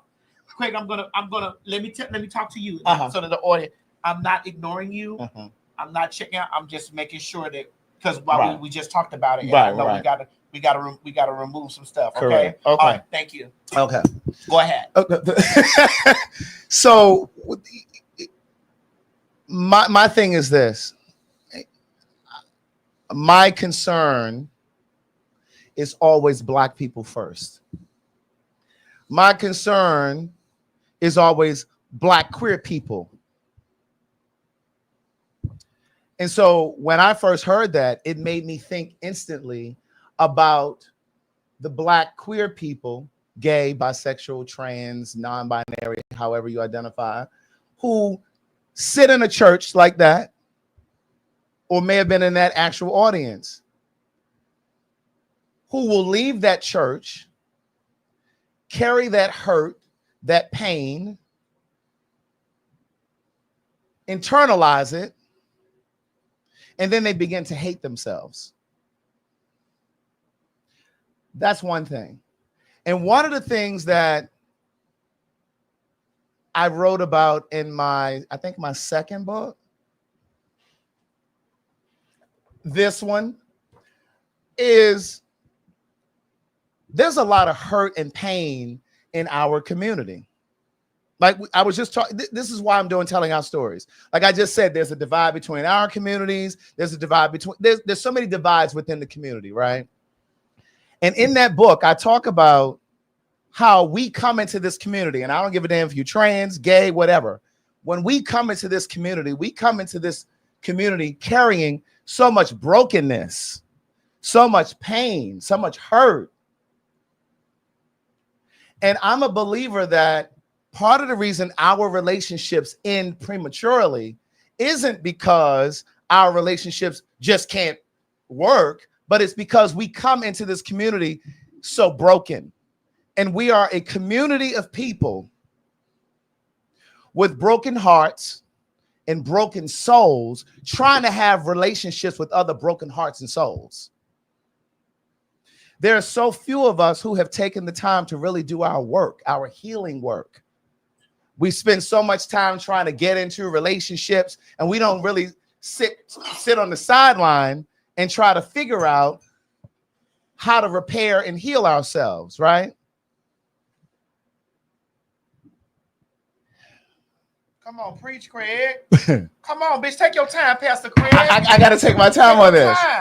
And I'm still here. I'm just over here doing this. Right. Take your time. And one of the things that saddens me is there are people, queer people, who go to church because they really do believe that they can pray the gay away. They can pray the trans away. They can pray the bisexuality away. Hey, yabba. And the truth is, sexuality is instinctive. Hey. That's whether you're straight or whether you're gay or whether you're whatever your identity is. It's instinctive. It's how you're wired. It's not a choice. It's not a decision. Now, I do believe that people wake up and decide to live their truth.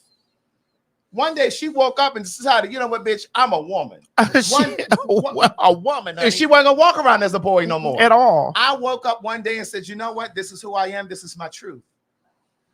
But no one wakes up and decides to be gay. No one wakes up and decides to be trans. It's you embody it. It's inherently placed. That's right. It's passed down to you, honey, from that soul. That's it. That cloud you came in. That's it. And this is what I'm going to definitely teach over there at that house. That's it. And I hope that's a good point. I would hope that house isn't just a place for these trans women to stay, to have a place to shelter them, but something to really feed and nourish them. Because some of those women that move in that house, they're still not standing in their truth. They might be walking in their identity, but they may not be whole, feeling whole on the inside. Yeah, it's going to be fine. You're gonna have to fortify them. They're gonna have to be programs and conversations and things to really. That's why you're gonna be a part of it, girl. Okay.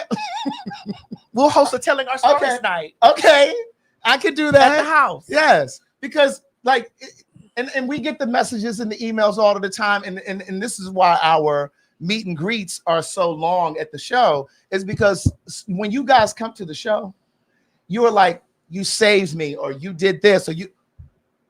It was a journey for us to get to this point too. Yeah.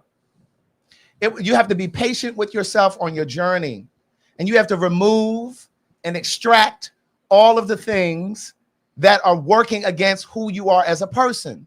So for all of the people who are still attending these churches, and they are telling you by sheer virtue that because you're gay or because you're trans, that you're going to hell, or that you're an abomination, you need to remove yourself from there. And what disturbs me about Donnie is that a lot of people looked at that and felt like, oh yeah, God is using him right now. But I saw pain. Yes. I saw a man who's broken. I saw a man who's really struggling and wrestling with himself. Because here's what I know to be true. You can abstain from sex, but that doesn't change your sexuality. Bitch. Every now and then I talk real Bitch, good. I ain't sucked dick in a month. But you still. Bitch, I'm going this week. Hey, Basha! Oh! Glory! Hayarabashata! Didi Yarabosi, and I praise and worship all month. and I praise and worship all month. Oh God. But Listen. rest assured that I will be gawking. I hear you. Rest assured, I will be that booty hole going to be lubed and lubed out. You're gonna get done up. And you don't mean like this. No, I don't mean. I will be like this almost every. no. But I'm gonna end up like this. Twinkle the toes, twinkle the toes, twinkle the toes, twinkle the toes, twinkle the toes, twinkle the toes, twinkle the toes, twinkle the toes, twinkle the toes. Is this that gentleman? It's a few. Oh, wait a minute now, because you said your number was only 4. Hold on, I'm married.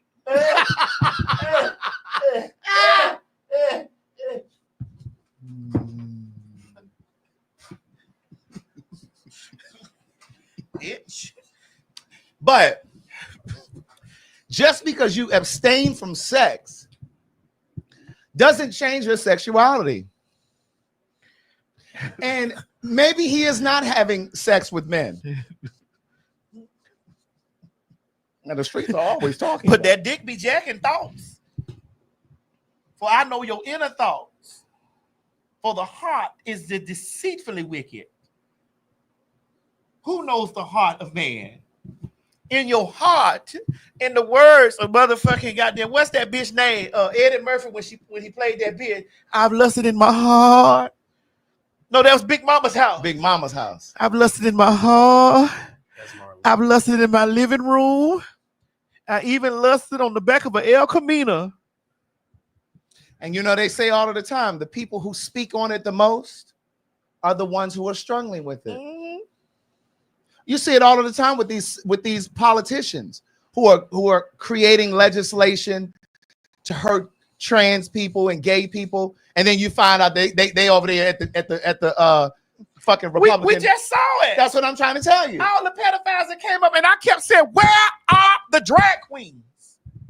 Where are the drag queens?" And the same is true with these fucking gospel people, these pastors, these ministers. You got that text I sent you, Greg?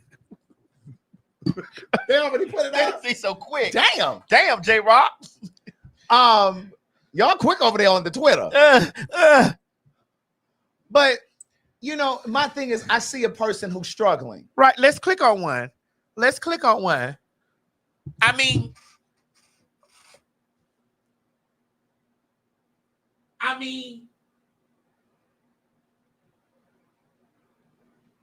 mean, if you take a left on this corner and go down this road right here, you'll end up over there. But if you get on the train and take it up this way, you end up back there to Stone Mountain. I mean, why you keep slapping these bitches? Huh? I went to high school. Why you keep slapping these bitches? I went to high school with a guy, and this ties right into what you just said. One of the ways that, and I'm not even talking about this, but it's germane to this. One of the things that I know to be true is when a person is struggling with their sexuality, they sometimes act out aggressively. I went to high school with a guy who was gay. I didn't know he was gay at the time, but years after high school, I ran into him one day. I was on my, this was like years ago now, but I was on my way into a gay club. I was back home in Baltimore. And he was standing outside of the gay club. And he said, "What's up, Craig?" I said, "What you doing here?" And he ended up, we ended up hanging out that summer, just friends. And he said to me, "You know, remember when I was in high school, when we were in high school, I used to fight all the time. I had all this aggression in me." He said, "I was struggling with my sexuality." What I know to be true is that shit comes out of you. You can only suppress it for so long. Whether you train, I don't give a fuck what your identity is. Whether you trans, whether you gay, it's going to come up out of you at some point. It has to. And when you can try to suppress it for as long as you can, but it is going to come up out of you. But going back to the whole Donnie McClurkin thing, my concern is the young folk, and not even just young folk, because it's people our own age who are still struggling with their sexuality, their identity. My concern is the masses of people who are listening to your words. And in my opinion, I believe you're probably still struggling. And yet you want these people at that church and the people who will hear this message, you want us to believe that you've somehow overcome your sexuality through prayer. God isn't concerned about your sexuality. Being trans, being gay, being queer does not put you on the wrong side with God. God grades us on a bigger scale than man. So while you're trying to get approval over there at that church and that pulpit, God is not concerned about that. God is not concerned about that. And you spent the larger portion of your life running from yourself. You've spent the larger portion of your life running from yourself. You and that hateful speech is part of the reason why there are so many Black families struggling to embrace and accept their own children. You're the reason that so many Black folks are in the comments across social media tearing up Dwayne Wade because he's embracing his trans child, or Magic Johnson because he's embracing his child. It's disgusting. And God didn't assign you to do that At all. He don't need your help, bitch. God doesn't need help being God. He don't need your help, bitch. God does not need help being God. He don't need your motherfucking help. Get somewhere and sit down. That part. Go in there and learn how to cook. Feed your children.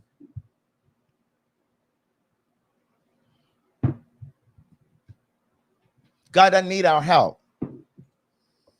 Not doing that. Not condemning. Not at all. He sit high and look low. That's right. Let me tell you something about Jehovah. You know about Jehovah, don't you? Mo, you know about Jehovah. Yeah. You know Jehovah before Son Jesus here to help us all, according to the book that they worship. Jehovah sent Jesus here for grace. Jehovah was not the one that you want to fuck off with. Jehovah said, what them niggas said over there? Don't you know about that Jehovah? Did you read about that Jehovah? Jehovah said, the Jehovah that spelled with the Y. Mm-hmm. Jehovah said, what did them niggas say? And opened up the ground and they were swallowed up. Mm-hmm. Jehovah sent bears and tigers and shit over there to tear motherfuckers apart. Yeah. Jehovah sent whirlwinds and Jehovah didn't. What them niggas said down there? You don't want none of the Old Testament Jehovah. See, y'all preach from Jesus because Jesus is grace. Right. Jesus is grace and mercy. Jehovah, listen, Moses had to stand up with his arms up in the air. Hold on, God. Hold on. Right. Hold on. Excuse me. Listen, is y'all listening out there to peoples? Peoples, is y'all listening to me? Huh? Peoples. Mo, you don't preach this on Sunday? That's why I'm coming to be the first lady. Tell your dad I'm on the way. You better laugh, Mo. I need you to understand I'm on the way. Moses had to put his hands up. Read you bitches don't read nothing but Leviticus. It's books before Leviticus, bitch. Moses had to put his hands up in the air like this, like hey, Jehovah. Mm-hmm. This before Yahshua came here. Mm-hmm. Jehovah, it had to remind the Most High. God, remember, Mo, y'all didn't learn this? No, I know, but I know God. I know God punished Moses for going after. He did for hitting that rock, right? And saying that saying that he did it. That's what God told Moses. You will never see the other side. You might as well pass that rock to your brother. Okay. You might as well pass that rock. You know that stick I gave you to go in there and free my people over there in Egypt. Give that stick to Aaron. Yep. And now you go somewhere. No, you sat down right here. Because I'm coming to get you from right here. I'm coming to get you from this rock right here. You ain't going over there. You went out there and told the people that you hit that rock and you made water come out of there. And you didn't say, I did that. Sit down. Sit down. Aaron, get the stick. Go over there. But Moses had to stand to intercede. Bitch, listen. I'm a punk that had to sit up in vacation Bible school. Tent revival. Yeah. Sunday school. I learned this shit. Moses had to throw his motherfucking hands up in the air and say, hey, Jehovah, hold up. Because Jehovah said, move, nigga. Right. These bitches down here worshiping a calf. After I done went out there and after I let these niggas go, and Jehovah was like, I let these niggas go, and they done took all the gold and done melted it down and made a calf, and they on their knees worshiping and praising to this calf. Move out the way, move, nigga. Move. Jehovah say, move, nigga. Right. Move. Because, bitch, I'm finna tear all this shit up. Moses said, hey, God, remember you said, hey, God, remember you said, God, I got to remind you what you said. And God said, okay, well, I tell you what, you better walk down there with them 2 tablets and tell them niggas, I'm not the one or the motherfucking 2. And because you gonna tell them this, I'm gonna show them and say, so whoever fuck with me, I need y'all to stand over here. Right. Get over here on this side. Whoever fuck with me, get over her. Because anybody else playing them whole strong games, bitch, I'm finna show you what I'm about. Right. The ground opened up, swallowed it up, closed up, and he was like, anybody got anything to say? Huh? Any of you motherfuckers got anything to say? Okay. I'm the bitch that let y'all through here, not that golden cow. I'm coming to preach at y'all church Sunday.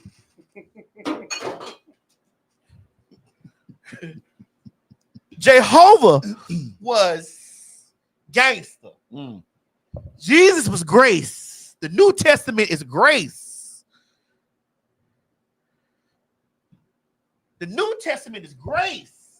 That's when Yahshua, he sent Yahshua. That we call Jesus, but it's Yahshua. Jehovah, I wouldn't be no training during Jehovah time. Jehovah. I wouldn't dare have on a wig during the time of Jehovah. Hello? Mo, I wouldn't dare have on a wig during the time of Jehovah. Mm-hmm. No. Jehovah up there sitting because what the fuck going on down there? Right. That bitch think he a woman?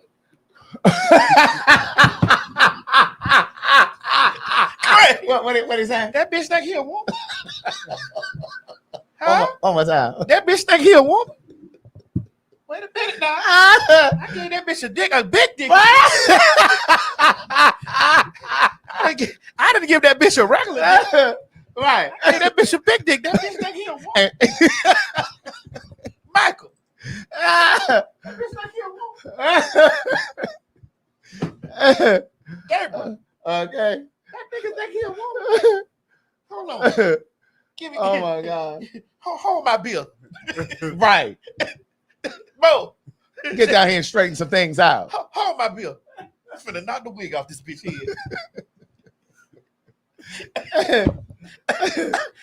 Oh, shit. I'm finna knock the wig off this bitch head. Yes, Hold on. indeed. I ain't just get that bitch a dick. I gave that bitch a big dick. What? What did you say, nigga? Huh? What you say? Hold my fucking bill. Hold my bill. Oh God. Oh my goodness. But you know, there are so many queer people who hate themselves from sitting in churches like that. They say Miss Mary would have had her hand stretched. She would have. God, no, wait, now, hold on. Mm-hmm. Mm-hmm. Send Jesus. That's right. That's right. Hold my bill. Great. That bitch think he a woman?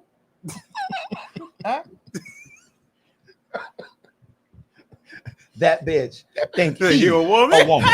That bitch think he a woman? What that bitch down there taking down there? What they swallowing? Oh, they got some shit down there changing the voice and stuff? Hold on. I didn't give that bitch no titties. I gave that bitch a dick and a big one. I gave that bitch a big dick. And you got that tucked back in one of those goddamn gaffs. In one of those gaffs? Hold on. Hold my bill, Gabriel. Hold my bill.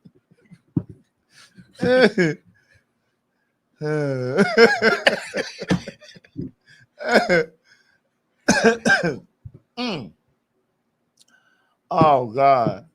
But there's this guy that I follow on TikTok, and he was in the church heavy. I don't know his name. I just follow him. And he was heavy in the church. He was like, I think studying to be like a minister or something. And he left the church, and he's now atheist because he said, essentially what he said was the church hurt him, made him hate himself, you know, by telling them, you know, hearing those sermons every Sunday, you know. And I really believe that that's the kind of poison we sometimes bring with us into the gay or the queer community. And then when we try to have relationships and friendships, we don't really know how to do it because we're carrying so much trauma with us when we come into this community. And I don't know. So I don't know. So again, like when we do this show, when we do PhagTawlk, we do a lot of crazy shit and we do a lot of talking, but I really do believe that it affirms parents of queer people. I believe that it affirms queer people themselves. It educates people who are adjacent to the queer community. I think that this work kind of counters that kind of dogma that he preaching, Donnie McClurkin. Anyway, that's all I wanted to say about him. Well, speaking of the church, we have something else that is considered a sin also. We should know your thoughts on it, y'all. You got, there's no audio, so you guys are going to have to read what happens right here. Okay. They're going to put it up on the screen. But there's no audio, so they can hear you talk. They can still what's hear us. going on in here? Arrested. She was born in 98. She was older than born in 98. Filming sexual activity involving bestiality. They out there fucking dogs. Right, animals. Well, specifically the Chihuahua right there. Oh no, the dog ain't even got enough dick.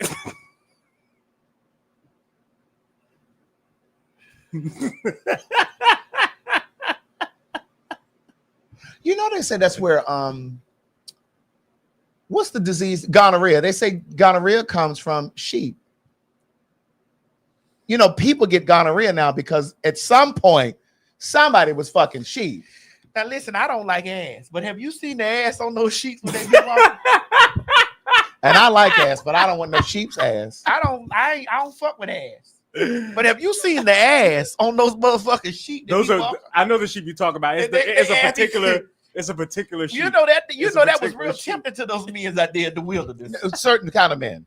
No, it was tempting. Men, Craig, listen, excuse me. What you thought I was about to say? A man will cut a hole in a box and fuck it. You're right. A man will put a hole in the ground and stick his dick in it. You're right. Please understand that a sheet with ass and wool around it. Ugh. And I know it's probably warm putting that. Oh, girl, stop. I don't even want to think about that. It's you, Craig. Listen, it's okay. But somebody brought that gonorrheas back to the people. You're right. That's true. That's absolutely true. But that's how gonorrhea got started. Somebody was fucking sheep. Wait, they say gonorrhea originated in Europe and what? They said when Europeans went around the world, they disseminated the disease. Somebody said those colonizers. My God, today. And tomorrow. Right.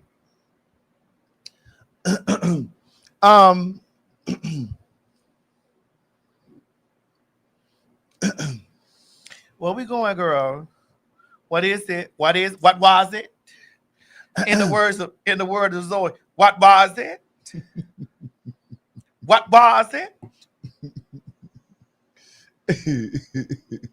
What was it, Craig? I wanted to talk about this. A gay woman was fired from her job after she was accused of being transgender while using the restroom. Danny Davis is a cisgender woman. She is not transgender, and she works in Florida at a Walmart. Florida has one of the most restrictive bathroom bans in the country, and it's one of 18 states where transgender people are not allowed to use the restroom in accordance with their gender identity. Earlier this month, Danny was working and went to use the women's restroom because she's a cisgender woman, and that's where she goes to the bathroom. She walked in and she was followed in by a cisgender man who was screaming at her, harassing her and accusing her of being transgender. This man said to her, "I'm gonna protect my wife or girlfriend or whoever it was from people like you." And people like you means trans people. Danny is cisgender. She is not a trans woman, but she is 6'4" tall. Danny waited in the stall until he was done yelling, but she was alone in there with this angry man. And she was terrified, rightfully so. Danny reported the incident to a supervisor and then was fired a week later. Walmart got rid of its DEI practices last November after right-wing activists threatened to ruin their Black Friday sales by boycotting them if they didn't get rid of DEI. So, two things here. This is political. This is extremely political. Walmart caved to political pressure and to these practices, the policing of people's gender in public spaces leads to a really violent and harassing environment for all people, including and especially cisgender women, because there are more of y'all than there are trans women. Every single person should be able to pee in peace. But now someone's height and maybe their hairstyle or their bone structure or their musculature or how they walk is all a liability in public spaces. Here's an example. So I think he said she was she's 6'4". Yeah, 6'4". And so the assumption was that she was trans. Mm-hmm. But I wanted to pull this video because it goes back to things that you've said here about transphobia affects all women, whether you're trans, whether you're biological. It's like the fact that they singled her out. And then she got fired. Right.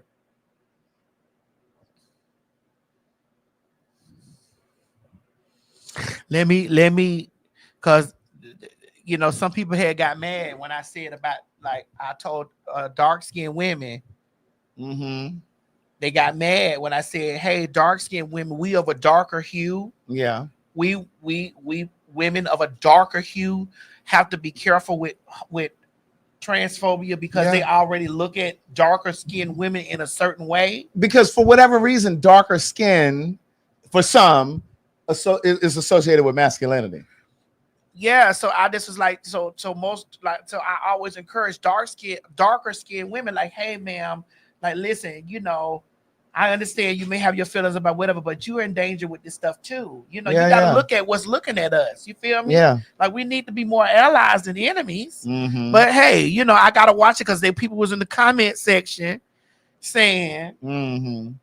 I don't get the part about dark skinned women, and I saved comments. Yeah. Where there were women coming forth and said, I'm a darker skinned woman and I've experienced this. Like, how can you single out what I say and get offended Right. about what I say? Yeah. When there are other women, there are biological women that are coming in and saying what Madison is saying is true. Who are experiencing like it. I have experienced Yeah. this. So I think what happens is sometimes they have to stop being mad at the messenger and just absorb the message. But then also, I need you to be critical thinkers. And what I'm learning as we do this show more and more, everybody watching the show isn't smart. Well, we know that. Everyone watching the show isn't a critical thinker. And so it's teaching me to spell things out a little bit more, to break it down. Barbara, what's wrong? No, I'm not a man. I'm a transgender woman, but you're gone. You're blocked. Right. But the thing is, because again, when I do try to break things down, because I know that in all seriousness, I was joking just now, but in all seriousness, some people watching have degrees, some don't. And again, having a degree don't mean you're smart. Let's start there. But not everyone is a critical thinker, right? And so I try to over explain because I want everybody to be on the same page as much and as often as possible. But then when I over explain, there are people like, well, why he explained like, and I think that's where some of the elitism shit came too. But I'm just trying to make sure everybody's on the same page. Interestingly enough, when you call yourself dark skinned, I don't see you as dark skinned. Well, I'm darker. I'm a darker hue. Like, I've been around girls that are way lighter than me. You know what I'm saying? So I understand that I'm not a bright. Yeah. I'm not bright skinned. I'm not as dark as Mo, but I'm a darker hue. Right. So I'll go into the space of saying, you know, darker skin. Yeah. Like, you know, dark brown, dark skin. Yeah. You know, so I understand it, but we look the same complexion. Well, I do have a little tan though. You've been on the beach naked? I didn't say I was naked. Girl, somewhere, because you dark all over, girl. I've seen your ass. Well, my ass is actually lighter because I had the swimming trunks on, so the swim trunk tan is here. Oh. Did this happen when you were in Jamaica or Barbados? I was in neither one. Or San Pao, because you've been jet setting around with my money.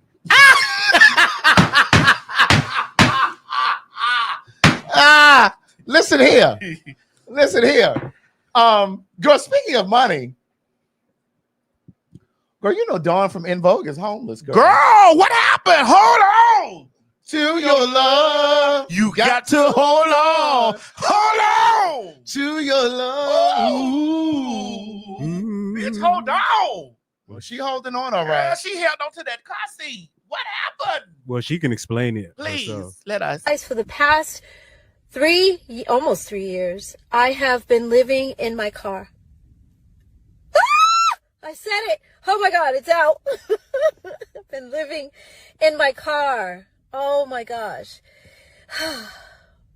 If you remember, if you guys were with me, in 2020, I did like 105,000 interviews. And in the interim, I was living with my parents in Vegas. And that was wonderful until it wasn't. I love my mom, but she became very angry. And a lot of her anger, she was taking out on me, and I was her target all the time. And I was like, I can't deal with this. Like, I respect her too much. I didn't understand it. I still don't. And it hurt me. So I was just trying to figure it out, but I couldn't. You can't read someone else's mind. You can't figure them out. They got to figure themselves out. So I was like, let me get out of here.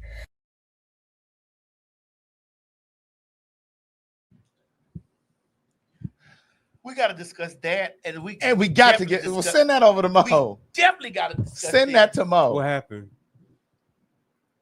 So let me just say this: I am not ever going to make fun of somebody that's homeless. No. Ever would I make some fun of somebody that's homeless? Because I've been homeless. And I've been without a home. I haven't been homeless, meaning like sleeping on the street, but I did not have a place of my own. I was staying with friends. And of course, I could have gone back home to my parents, but I didn't have a place of my own. I would not make fun of that. My only thing with her is, well, let me say this. Let me go back. She said that there's an issue with her mom.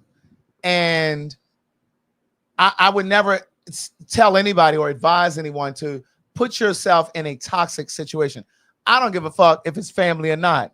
I am the person who believes that if you have toxic family, separate yourself. Just like I was just talking about this whole church thing, separate yourself, protect your chi, protect your energy. You got it, Mo. I just sent it to you. Right.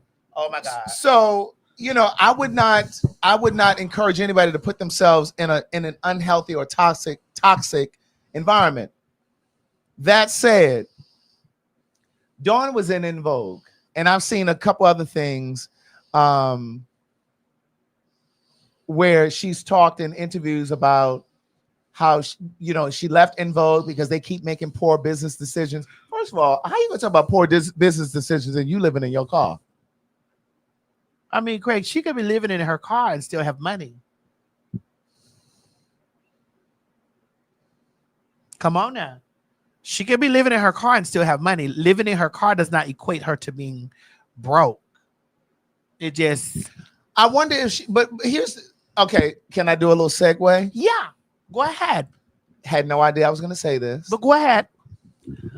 There's a young lady that I came across at a little restaurant that I go to eat at, and I go there quite often. In fact, I had it today, bitch. When I brought this in here. Enchilada? Don't say it. Oh, shit. Girl, don't say Now it. you can't tell the story? Did y'all hear what she said? If they heard what she said, bitch, I'm not telling the story. But don't tell the story. They're going to say they didn't hear it. Yeah, don't tell the story because I did say it. I didn't know that it was going to be this place. Don't segue there. Tell me. Commercial break, Mo. Commercial break. No. We don't need no commercial. We don't? No. I just won't tell the story. Okay. But at any rate, they claim they didn't hear. Oh, no, they heard it. Yeah. Somebody heard it. Okay, so no, I won't tell the story. But long story short, I wonder if Dawn Robinson has any income because she's sleeping in her car. And here's the thing. I know that she left En Vogue initially because they weren't making money, because David Foster, a white man, wrote most of their hits, a lot of their hits. David Foster. And they didn't write. They didn't write music. And we all know that when you start off as an artist, all you're getting is the few pennies that they're giving you from record sales, the few pennies. You only going to make some money in the beginning, in the early parts of your stories, if you've written and you got a good publishing deal, songwriting deal. So she left En Vogue because they weren't making money. Then she went to Lucy Pearl. You remember Lucy Pearl? Uh-huh. I wanna dance tonight. I wanna show tonight. Yeah, that's Lucy Pearl. Right. She went to, what was it? What was that? It ain't in the frame. What were you what were you pointing out? You were pointing out your songwriting credit on your grant. Yeah. So you know what I'm talking about. I do. Publishing. Yes. In perpetuity. Well, Dawn Robinson is not getting any of that. She didn't write. But she went over to Lucy Pearl. That was with Raphael Sadiq, Lucy Pearl. Dawn Robinson. It was one other guy. I don't know his name. It was Raphael Sadiq from Tony. Yeah. Dawn Robinson, but it was another guy. I think that guy was from like Tribe Called Quest, maybe. I don't remember though. It was one other guy that was in the group with them. Okay. Long story short, she left Lucy Pearl. Lucy Pearl wanted to do more, but she left. They only did that one album. She said Raphael Sadiq was jealous. But see, the thing is, you've left two groups now. And we know that thing about common denominators. It can't be everybody else. We talked about this before. Common denominators. You into it with everybody? You picking up what I'm putting down? I am. You picking up what I'm putting down? The common denominator in this scenario is Dawn. My thing is, En Vogue is still on tour. Girl, go over there and make amends with those people and get you a chat. She said, and even her ex-husband said, listen, I didn't know she was homeless. She can come stay here. I saw an interview where she said, well, I don't want to go someplace where, that. But girl, well, then you must want to live in your home. In your car. Now, there are people who are voluntarily homeless. You understand what I'm saying? And that's fine. Yeah, because I don't think that she doesn't have any money. Well, I don't know. You got to put gas in the car to get it to the store to get you something to eat. And I'm sure you can't bathe in your car. Right. Well, I mean, if you just get, because some people get gym memberships. Just so listen, I say that all the time. If I was to ever become homeless, bitch, I'm getting a membership at one of those 24-hour gyms. And when the staff goes home, bitch, I'm going in and I'm showering, I'm sleeping. You can sleep in the gym? Bitch, over there at some of these gyms, they have like those little benches. They have benches, but they also have beds, like those hydro beds. Where, those hydro beds that got water in it and shit. I would lay right on one of them and go to sleep. And then in the morning, before the staff came in, I would leave. I'm going to wash and bathe. Somebody said that she would go back to En Vogue, but that other girl got to go. She wants the other. So En Vogue, there's a girl who replaced Dawn. We don't know her name. We don't? No. Well, we don't know her. I don't know her either. But my point is, they said Ronna Bennett. That's her name. Oh, y'all good. They said she went on Angela. Oh, she went over there too. Yeah. Well, she need to go ahead and set up a GoFundMe. They said Ronna Bennett. Okay, Ronna. But Ronna's been in the group now for about 10 years. So how do you think, Dawn, that you're going to have her ejected from the group because you come back? No, you need to go back, and it just needs to be 5 of y'all.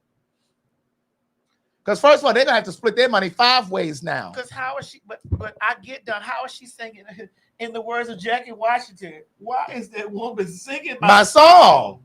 But something is better than nothing, girl. You better go over there. Oh, they said Ronna's been in the group for 20 years. Okay, you can't go over there and push her out the group. L'Oreal, where's my dress? Yes! You're my dream girl. L'Oreal, where's my dress? We are a family. She said, Curtis. Who's she? Right. That's it. She looking like, who's she? The bitch that's been here for 20 years. That's who I am. While you were sleeping in your car, bitch, we were on tour. And I was singing your part. That's right. All of them. And in fact, I know them better than you do. Do you need a rehearsal? Because I'm already ready to go. I'm prepped and ready to go. And I'll hit this note, and they won't know that it was me or you. That's right. Girl, in fact, we could turn your mics off, bitch. You can just stand there, honey, and lip sync for your life. That's what you can do. And don't fuck it up. That's right. Shit. Well, I mean, if we're talking about singing other people's songs. Give it to us. Oh! Jennifer Holliday was very upset when Whitney Houston sang, "And I'm Telling You I'm Not Going," at the AMAs in 1994. That's American Music Awards for those of you who are very young and don't know. She felt a big artist had stolen what was hers. Whitney called her and said, "I'm not trying to hurt you. I sing your songs because I admire you. How can I fix this? I don't want us to fight." She went on to help Jennifer find work when she was struggling after losing her home to foreclosure, and even wanted to hire her. Whitney was always a girl's girl, though. She really was. Listen, there's so many silent stories. Like Left Eye came out on stage with that damn chopped up wig. Yes. Whitney gave her wig in the back. It was a when Left Eye came out to perform, the person had braided up her hair, girl. Yeah. And half had left her back there, girl. Mm-hmm. So Whitney took her wig off and put it on her head and sent that girl out there. That's why she had on that Whitney shop. Really? Yes. Now, when you first started speaking about this, you said Whitney was a girl's girl. She was always looking out for the girls. You know, she helped BB Winans get his house. You know, we got to be careful about what we say about BB Winans. You know, the children watch our show. You know he watches? The children. Well, she did help him get his house. She did. But I was just making a correlation. Yeah. She's a girl's girl. Because you... Oh. She's a girl's girl. We don't know if that woman's a woman. Oh, I do. You may not know. I don't. Right. And I don't need no motherfucking allegedly. I can't find it. And I don't need it. I used to spend time in Nashville. I can't find the sign. I used to spend time in I Nashville. don't know what you did at those tent revivals. I wasn't at near tent revival. But I know. Get out of here, Craig. That's why I know things about Donnie. Get out of here. McClurkin. Get out. Well, Donnie has always told you that she was a woman. Over there in Charlotte, North Carolina, Mr. McClurkin. She's already told you that all I need is one man. All I need is one man. I wanted to tell you, but I waited much too long. Sing, bitch. You know that song, bitch? I don't know that. I'm a one-man woman. Who sings this? Malara. Bitch, I was looking at the and there's no one inside this empty house to love me. Yes. Oh, yes. No one to share my love with, no one to care, no one who's here to take care of me. Nobody. Yes, ma'am. Yes. So you've never heard One Man Woman by Madonna? No. I'm a one-man woman. Uh-huh. I don't know that one. The only song I know by her is what we just sang. Go Outside in the Rain. Go Outside in the Rain. Oh. They need to do an unsung. Does unsung still come on? They had an unsung with Mallory. They did? Yes. Bitch, I was watching the Mickey Howard story last night, girl, honey. I was sitting while my mom was baking that chicken. Uh-huh. It was like, wait, which Mickey, on unsung or the other one? Bitch, the one on that came on and that girl was playing Mickey Howard. Oh, the bio. Yes. Yeah, bio. I watched that Mickey Howard story, girl. Girl, was she living at that apartment over there on Wilshire Boulevard that I told y'all about? You will not do Mickey. Then she was living in an apartment on Wilshire Boulevard. Bitch, Mickey is sickening. Go ahead. I love Mickey. Bitch, when love on the new management, Bitch, that's my thing. Bitch, mine that too. was the name of the story. Was Love on the new management. You know she dated Gerald Levert. Yes, all that was in the story. So I was watching this. She was like, "There's a light that can not shine." That's my motherfucking song. Baby, right there. That's my favorite Mickey Howard song. Baby, she had to hit that cocaine, bitch. And baby, bitch, she was on that cocaine. There's a light. That's why she was in that one. That's why she was in that one bedroom apartment over there on Wilshire Boulevard. Girl, and look. Ooh, she was high right there.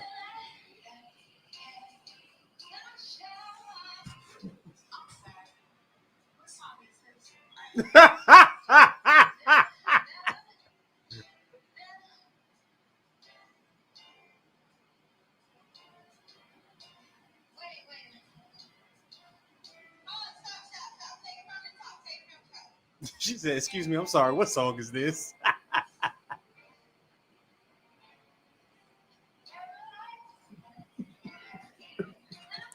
That's terrible. Bitch, I would have been at the box office asking for my refund. Good. It's the stare off of me.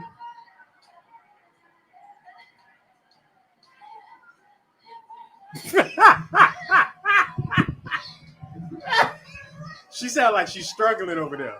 When I say she was chewed up. There's a light. There's a light. Wait, what song is this? Wait, what song is here? There's a light. I was like, girl, Mickey, no. But you know, Shaka the one had got her on that stuff. Shaka Renee. Denise. Keisha Khan. Shaka Renee, Denise, Keisha Khan. It's her birthday coming up soon. Is it? When is her birthday? She's an Aries. When is her birthday? Girl, do you ever follow? Do you ever see Shaka Khan on her Instagram? Shaka don't give a fuck. I'm telling you. Do you ever see her on her Instagram? She lives here somewhere in Georgia. And she be in her backyard, bitch, and she be having these little wind chimes, and she be out there with her shoes off and she's talking. a siren. But don't. Yeah. I know. Don't. Shaka still sounds good though. Don't Yeah, she does. Sometimes. She's a siren though. Sometimes. No, she's a siren. No. We're talking about whether she sounds good No, or not. Shaka be sounding good when she. Sometimes. But you saw that verses, bitch. I'm not gonna let you sit here and do that. When she's I not, said girl, sometimes. listen. You saw the verses, bitch. So make me pull it up. It was her and Stephanie Mills. She was wobbling them. Oh, you said her birthday passed already? Oh, it already passed. Oh, okay. So it's Aries season now? Yeah. Yeah, because my mama's birthday coming up. Yeah. Father God. Right. Ooh.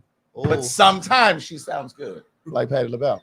But see, Patti is 80. Patty is 80. So there's a difference. There's a light. But Shaka the one got Mickey on that shit. Yes, she did. They talked about it in that thing. Yeah, I watched it. Mm-hmm. Yeah.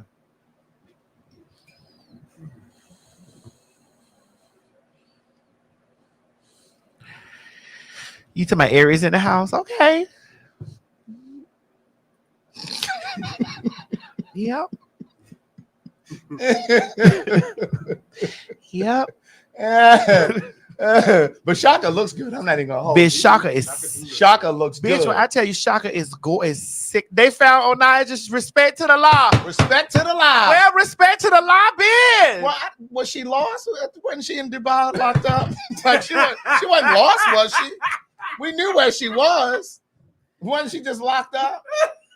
I'm locked up. They won't let me out. Locked up. I'm telling you, they need to hire her for foreign relations. They're giving everybody else a job over there. Right. But they're only doing that with white people. Yeah. So she can't get no job over Have there. you been watching those black maggots? And they Yeah, we got one in here. we do? We do. What a great segue. Come Right. on, black maggot. Now this is her all on TikTok. Now she need this is a screenshot from her TikTok, and she was talking about she was all for Trump. You see, she got the hat on, so she was all for Trump, and she was all one of the ones that was bragging that when he won, because bitch, they rigged that election. Yeah, they did. Starling. Correct. And then she came and put this video out. The reason we don't like you following other girls or liking other girls. That one. No, that's something else that we got to talk about. I think it's this one. Dang it. Let me see. I think it might be this one. Hold on. There's let me see. I'm trying to see. Craig, you know he can't see that far. We got the It same. may not be there. No, it's in there. It is in there. It's in there. It's definitely in there. I think Ticket, no one's buying. Yeah. That's it. Play that.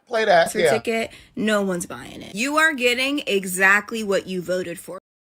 There's the other part. Is that the first one? That's the first one. Okay, start with that one. I just need you guys' support in helping to free my son. My son is 23 years old, and he is currently facing 21 years of incarceration due to racial injustice. Oh my God. That's terrible. Wait. This you? MAGA family, AFF family, Trump supporters. Oh my God, I done found my tribe. Well, I'm going to hold your hand with a napkin in between when I say this. Go ask your tribe. Because us over here, the 92%, we attended the cookout with Kamala on November 5th.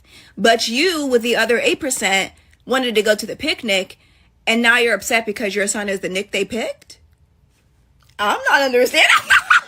The switch up is crazy. Now you're wearing blue. You're using blue hearts. You're talking about some free the masses. You're using the black power fist.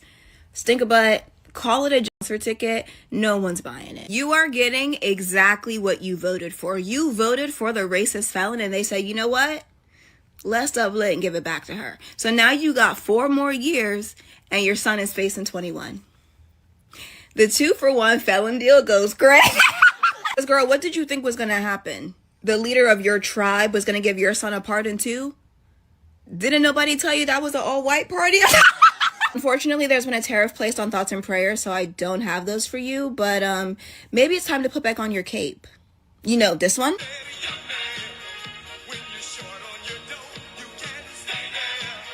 It's fun to stay at the J-A-I-L. Or whatever the song said, girl. I don't know. Peace and love. Talk to you later.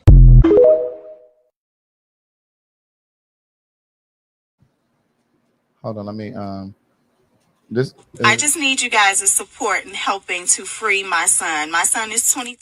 now. Okay. So this woman as you could see, was all for Trump and, you know, was so excited. And now you want black folks to help you get your son out of jail. Now, I don't even know why her son is in jail. But guess what? You voted for this. Go and ask those white people to help you get him out. Don't ask us. We don't give a damn. We don't. She turned off all her comments on her TikTok because the black folks was over there tearing her ass up. So, oh girl, so now you want our help after you done voted this motherfucker in? And I saw her on one of her on one of her posts yesterday on TikTok where she said, even if I hadn't voted for him, it still wouldn't have made a difference. Bitch, you and all of the other people who thought like that are the reason that he's in addition to Elon Musk rigging the fucking election. So Craig, you not helping a Trump supporter? Fuck no. Bitch, if I saw a Trump supporter on the side of the road, bitch, and I see that you got that paraphernalia on your car, bitch, I'm going to continue driving. I don't give a fuck if you black or white. And I'm going to tell you something. I'm turning my nose up at some of you that are still driving Teslas. Especially if you black. And I don't want to hear nothing about that's her. we need that. Especially if you're black. And I don't want to hear anything about, well, I mean, you know, we support other companies that first of all, for me, when I realize that you are not against that you are against me and my people, and that's the faggies and the black people, I'm not supporting you no more. I can't do it. If you are driving a Tesla and you are African American, I'm gonna need you to go ahead and sell that car immediately. Listen, get somebody to total it, bitch, and get your insurance money. I keep thinking about the gentleman that I got into the debate with in one of the very first fag talks that we did down there at the City Winery in Atlanta. This was over a year ago. And that man told me, we are a Tesla family. I said, sir, that man is a racist. He is from South Africa. His family has a history of hating black people. There's a history in that company where black folks have been filing class action lawsuits. Black employees have been filing class action lawsuits because they've been treated differently. They've been called nigger at work. Well, we're a Tesla family. I mean, got into a whole debate. I'm on the stage. And this man is in the audience talking about, we got the Cybertruck, we got this. Like they had multiple cars. And he was a homosexual. And I was like, you are proud of that?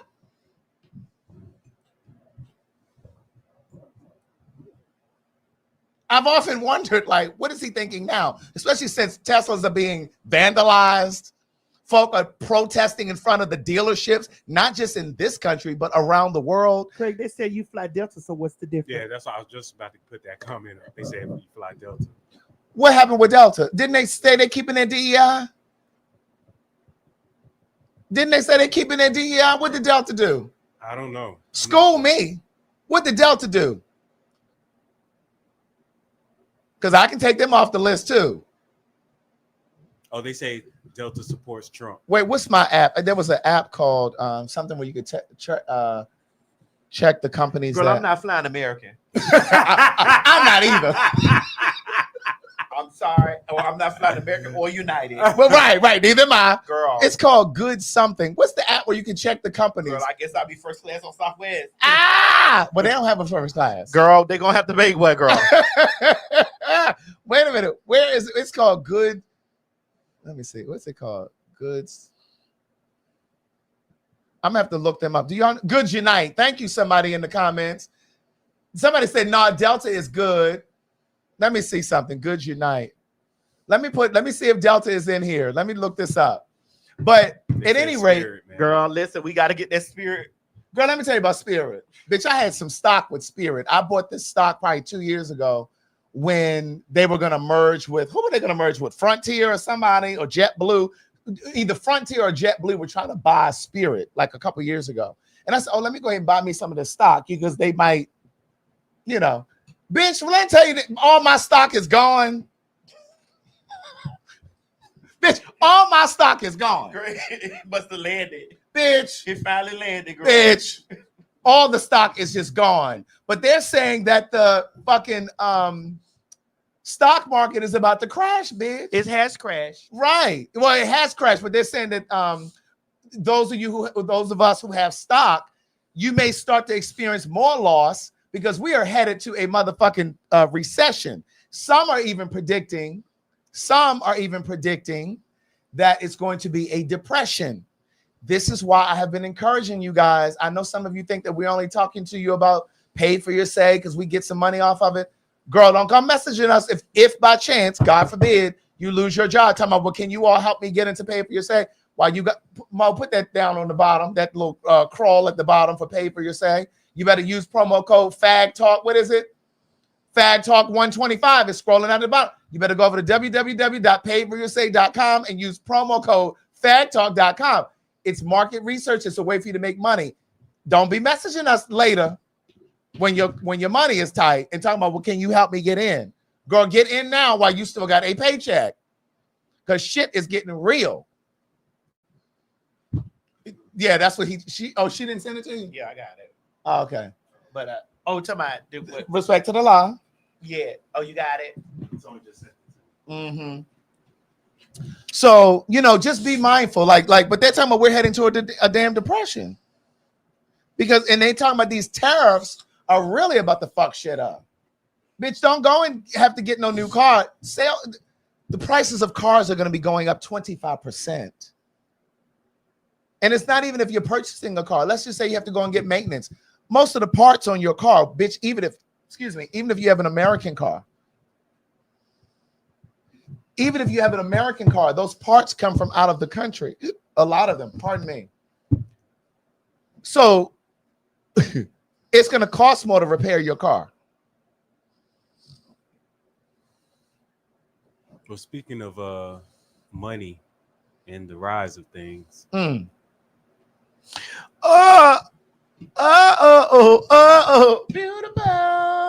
I just want you to know you're my favorite girl. So now you need a gold card if you're an immigrant and you want to come in this country. So you have a gold card and it will cost you. It's called the Trump card. $5 million. If this ain't an egotistical motherfucker with his face on it, girl, when is he gonna die? The Trump card. I want the most aggressive form of cancer to just overtake his body. That's what I want. I don't know why the sorceress has been working on this for the longest. I mean, what is happening? The sorceresses have been out there working on that for the longest. I'm so sick of him. So now, so it's not that you're an immigrant. It's if you're a poor immigrant.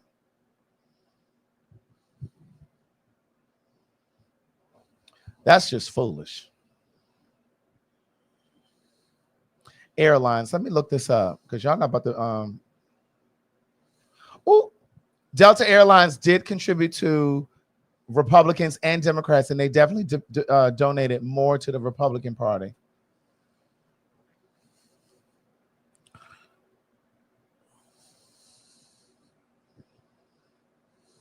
Oh, Delta. Girl, look to see what they first class looking like on Spirit. You know they ain't got no damn first class. You sure? Well, they got those big seats. You pay extra $60 to sit up there, I think. You ain't got $60 extra? I got $60 extra. But see, it's the customer service I can't deal with over there at Spirit. And the fights. Employees fighting the passengers and shit. Passengers fighting other passengers. My thing is somebody asked me what was going on with America. That's what they taps on their doors first. If you think that we're not gonna see one of those honey invasions, bitch. If you think we're not gonna see that, we're gonna be so busy windmilling each other for being black and being white and being Spanish that when the children slide in, like, hey, we're gonna be so busy with our head down fighting each other that the girls just gonna sneak up behind and say, all right, when y'all get finished, I need y'all to get over to that cave. Right. Y'all can fight in that cage. Mo, when y'all get through doing all that windmilling and shit, hit that cage right there. Girl. And Amtrak, while you playing, bitch, they were Republican supporters too. Let me look them up because I think I looked them up before. Let me pull them up. You say you look defeated, Craig.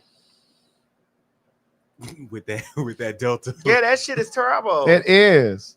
Damn. Well. No, Amtrak is actually 96% Democrat. They only donated. Girl, you just got to get on. You just got to 4%. leave 2 days ahead. Because one of the motors in the Mississippi. Guess what? Road trip, y'all. Road trip. Yeah, girl. Wow.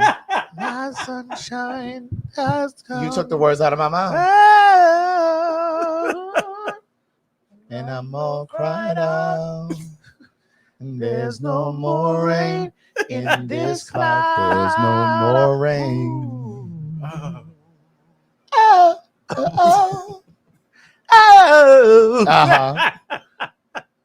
I love that woman.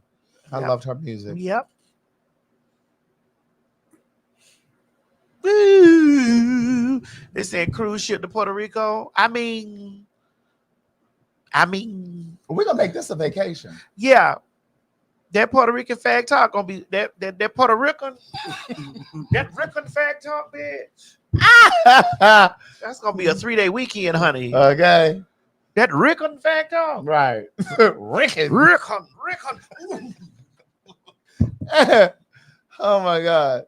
So did we have the story here about the lack of black men who are enrolled in college? Is that up there? Oh yeah. So I had this story in here. Apparently, black men are not attending college, and this is a horrendous trend.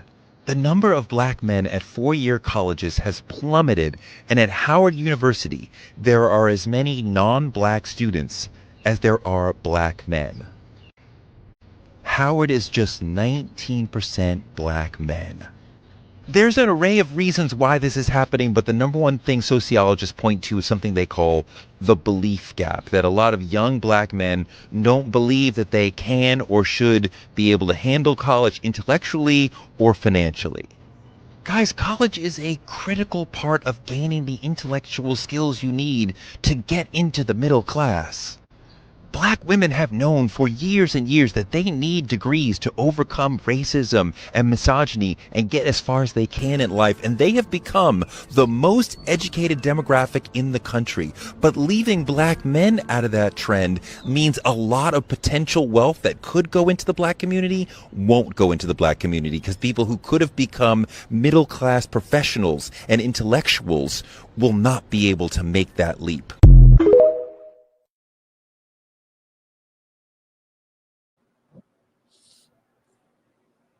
Well, you already went to school, Craig. You went to school for both of us. I need to give you $40. Can I cash up you $40? No, not Cash App, because mine is a business account. Zelle it. Oh. Send it through Zelle. Can you send me $40 again, Craig? But the thing is, there have always been more black women on college campuses than black men, even when I was in college, and that was years ago. And what I've noticed, okay, let me go back. Let me go a different direction. So I think I talked about it here. Oh. Mm-hmm. This is a pretty hotel. We're looking at the hotel for Puerto Rico for the PhagTawlk. Yeah, it's a beautiful hotel. You want to do Look, but before Craig get to talking about his college, do y'all want to do a weekend do y'all want to do it for the Puerto Rican, PhagTawlk? Do y'all want to do like a weekend stay and we do the show on a Saturday? On a Saturday? Do y'all want to do a Thursday, Friday, Saturday, or do y'all want to do a Friday, Saturday, Sunday? Yeah, let us know. Let us know. Because when I go handle this business on the 25th, right, you're gonna give them all this information. Yeah, we're gonna talk about this. We're gonna go ahead on and put this together. Right. For August. So do you want to do a Thursday to Sunday? They said Friday to Monday. Maury, we gave you the option now. We said Thursday to Sunday or Friday to Sunday. He come talking about Friday to Monday. Black folks. Lexi Ann talking about midweek. Ma'am, sir, them or they, however you identify. We gave you two options. Now he, she, them or they talking about midweek. Well, I mean, the price is different midweek. Yeah. It's like $40 cheaper in the middle of the week. They saying Friday, Saturday, Sunday. Or they saying Friday, Saturday, Sunday. Yeah, I'm seeing a lot of Friday, Saturday, Sundays. They saying I mean, Thursday. so we would do the show on Sunday. Well, we're gonna get there on a Thursday. We are. What you mean we're gonna do the show on a Sunday? They gotta leave on Sunday. It'll have to be on a Saturday. Oh, so you want them out by Sunday? Well, no, not me. They're saying them out by Sunday. You don't want to. Not me. You want to be relaxing on Sunday too, girl. So you want to be relaxing Thursday, Friday, because we coming in early. We definitely coming in early. You know, scope out the land. But no, they were saying Thursday to Sunday. So I'm like, well, the show would need to be, even if they did Friday to Sunday, the show would need to be on Saturday. Yeah. Right. Yeah, we'll be in August, but we don't have we'll give you guys the exact dates. Yeah, I'm going to handle that on the 25th. Right. I'm going to step in. Look. Craig said, get your shit and get out by Sunday. No. Because, girl, I want to be fucking my man in Puerto Rico. I don't have a man. Yeah, if you come down there acting right, I might give you some. I want to be fucking my man. I might find me a man that weekend. Be fucking my man. Right, I might invite you to my boudoir. I want to be fucking my man on Sunday night, and bitch, I don't need to be over there talking about no gay shit over there on the fucking show. I need to be. I need faces down, asses up. That's right. I don't need to be talking about none of these people that I don't give a fuck about. That's right. So I need to be laid up on the beach, honey, with my balls empty. And don't come to my room smelling all sour. Go clean yourself up and then come over there fresh, ready to go. Come to my room fresh and ready to go.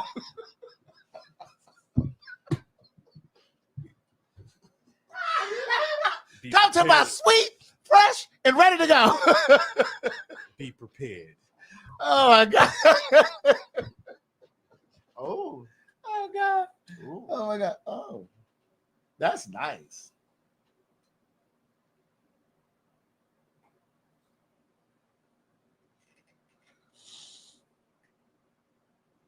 Yeah, I'm gonna need the corner king room. I'm gonna need the corner king room. It sleeps too. Yeah. Girl, hold on now. Hold on. Hold the line, please. Espérate, momentico, por favor. Mm-hmm. Oh, I need the superior. I need the superior king. Girl, what is that? Oh, I'm gonna need the ocean view king. Oh. Girl, wait a minute, girl. It's too much. Wait a minute. It's so many. Oh, I need the suite. Yeah, I want the suite. Hold on.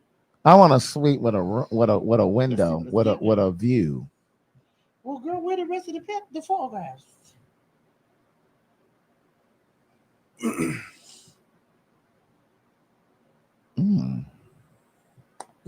Flat screen, smart TV, luxurious outdoor shower with privacy curtain. Yeah, we're gonna be fucking in the shower too. It sounds like you're putting out an ad, Greg.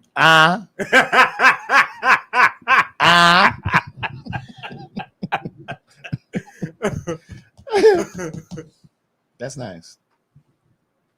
But let me get a good room too, Maddie. Let me get a good room too. Well, you gonna get one over there. The one that's over here. This $92 one.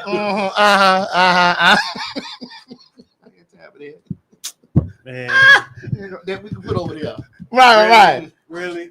Put them over here. This one. Yeah, you don't need no window. Why don't I need a window? I would like to wake up to the sunrise. Well, when you step outside your apartment, you will. That's coming out your check. Right. Be grateful you're going. Look. No, I'm just playing. No, you just serious. Shh, don't tell him. Like that. We'll find you a nice place. Yes. You can make a pallet of crayfish when he leave. We fucking with you, Mo. Oh God. But black women have always dominated the college campus, right? And what I think we talked about this before, though. Like, I remember being like growing up in Baltimore. I remember the girls that they always wanted the bad boys, and some of y'all still got that kind of complex. You want the bad boys, the one that ain't necessarily in the books. He in the streets. He got all the swag that you like. But then when you become a woman of a particular age or a gay man of a particular age, now you want the boy who was smart in school. Because he's the engineer, he's the doctor, he's the accountant, he's the lawyer. And now you are a professional too, and you can't take that nigga shit with you to your company job, to your company Christmas party. I'm gonna be a first lady. My husband's gonna be a part-time. Right. Now that one that you thought had so much swag is working some blue collar job, and he coming home angry all of the time. He can't really make the ends meet, and you got to pay for everything because he ain't really making no money. Now you want the brainiac. I don't hear y'all talking. Y'all wanted the nigga who had the flashy, fancy car in high school. Here's the gag, though. What's the gag? The gag is, bitch, I done been towed down from the floor down by a motherfucking college nigga. I done been dug up in the and he was digging me out, bitch, like a motherfucker, just digging me out. And I was like, I said, oh, he said, are you okay? Am I hurting you? I'm like, no, baby, no. I need you to keep doing what you do. Right. Keep it up. Keep it up. I'm gonna need you to keep doing what you doing. Right. I know this. I know you don't understand these terms. Right. Because you so focused in your books. Yeah, but you got. I kind of hide you because you got some good dick, and you may get out here in this world. And get tainted. Tainted love. I want you. Oh, the charger.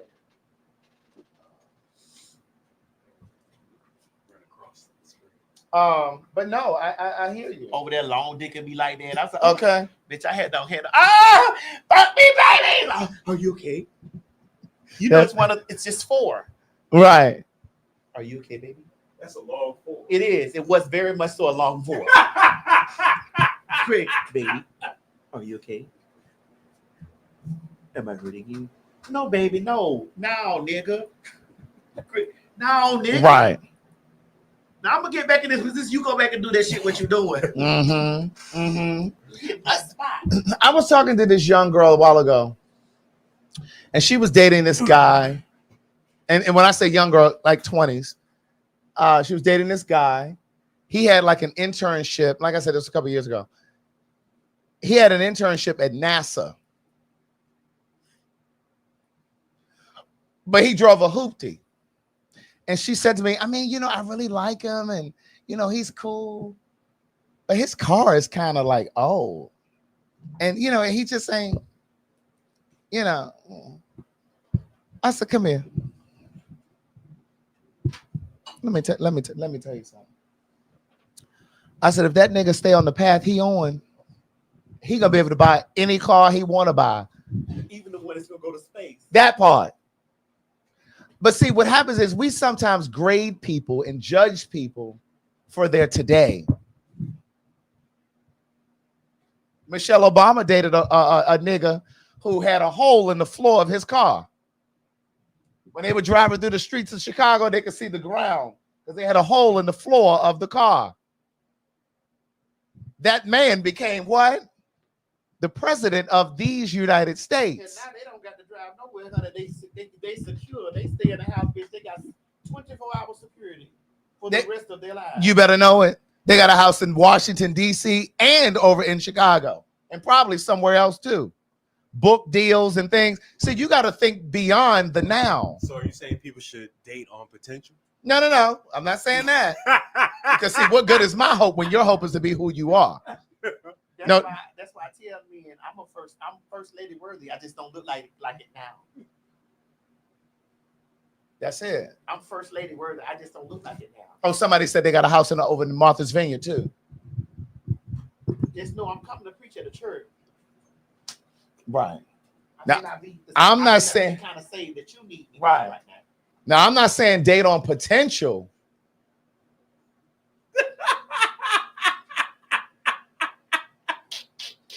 Don't you judge the night.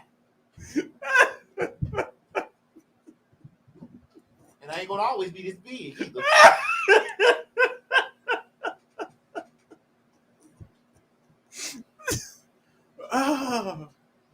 Somebody said they got a place in Martha's Vineyard, Hawaii, Chicago, and DC. And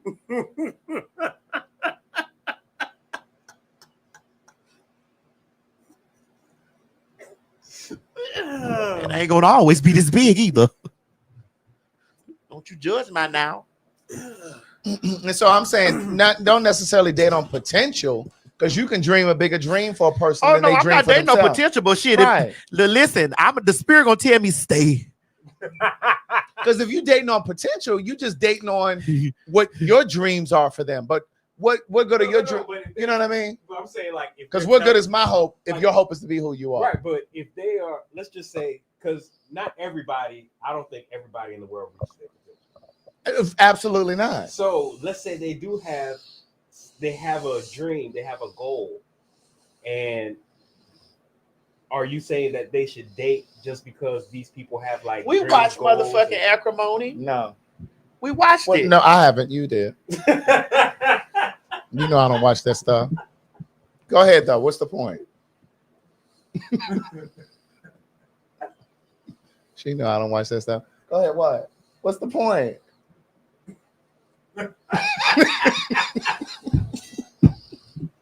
She know I don't watch that stuff. But go ahead. What's the point? Girl, get out of here, girl. Girl, get out of here.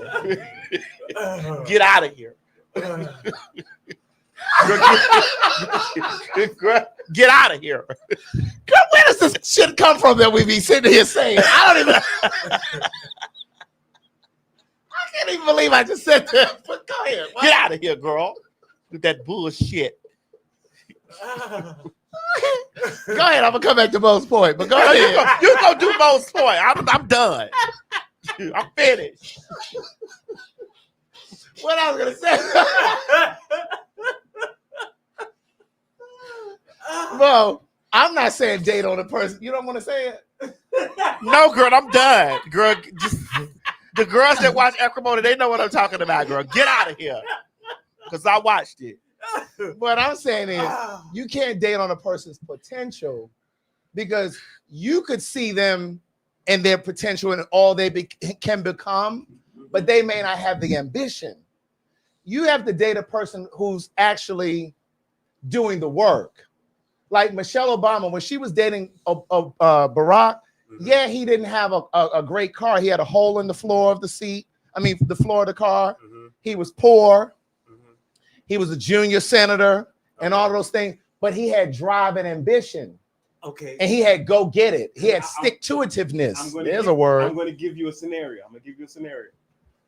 So let's say you're dating somebody, right? Mm-hmm. And their goal, their ambition, their strive is to be like one of the top.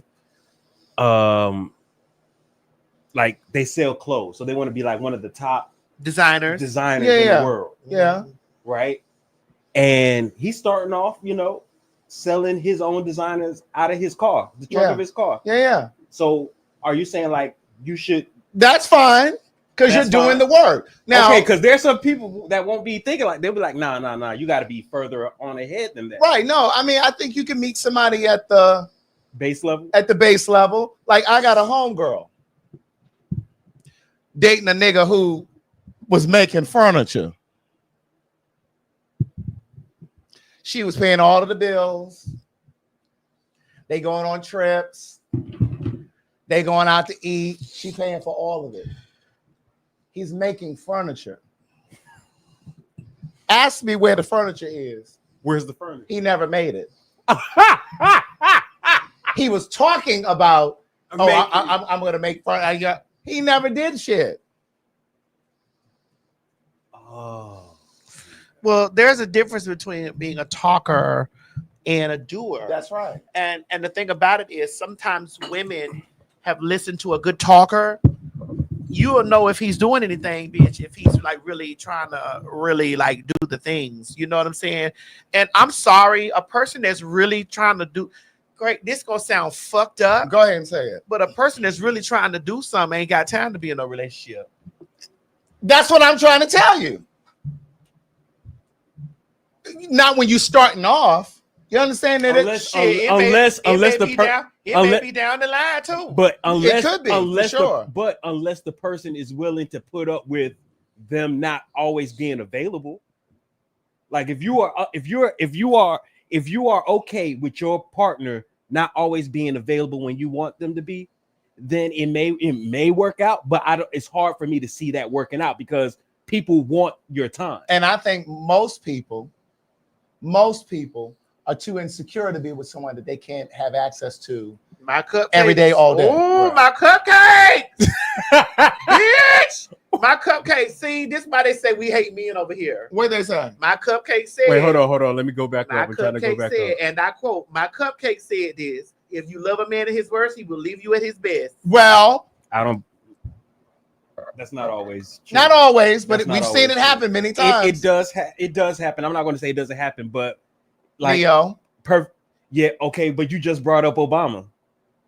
Well, that's one of the instances that it didn't happen. Then I also know this comedian, his wife was with him since he was nothing. But I will give the I'll look up his name and I'll put it in the comment. He told before she even became his wife, he said, look, this is my plan. In a certain amount of years, I expect to get here. Yeah. If I don't get here, if you want to leave, you can leave. But just give me the time to get there. And when I get there, everything will be okay. And so she was the one that was paying the bills, everything, doing all the work. And then he finally became a popular comedian. And now it's her turn to live a soft life, if that's what you want to call it. And while he's making the money and taking care of her. Kevin Hart. No, he left his wife though. Well, I know. Oh. She was there. She was with him in the paint. About Tory Hart. Yeah.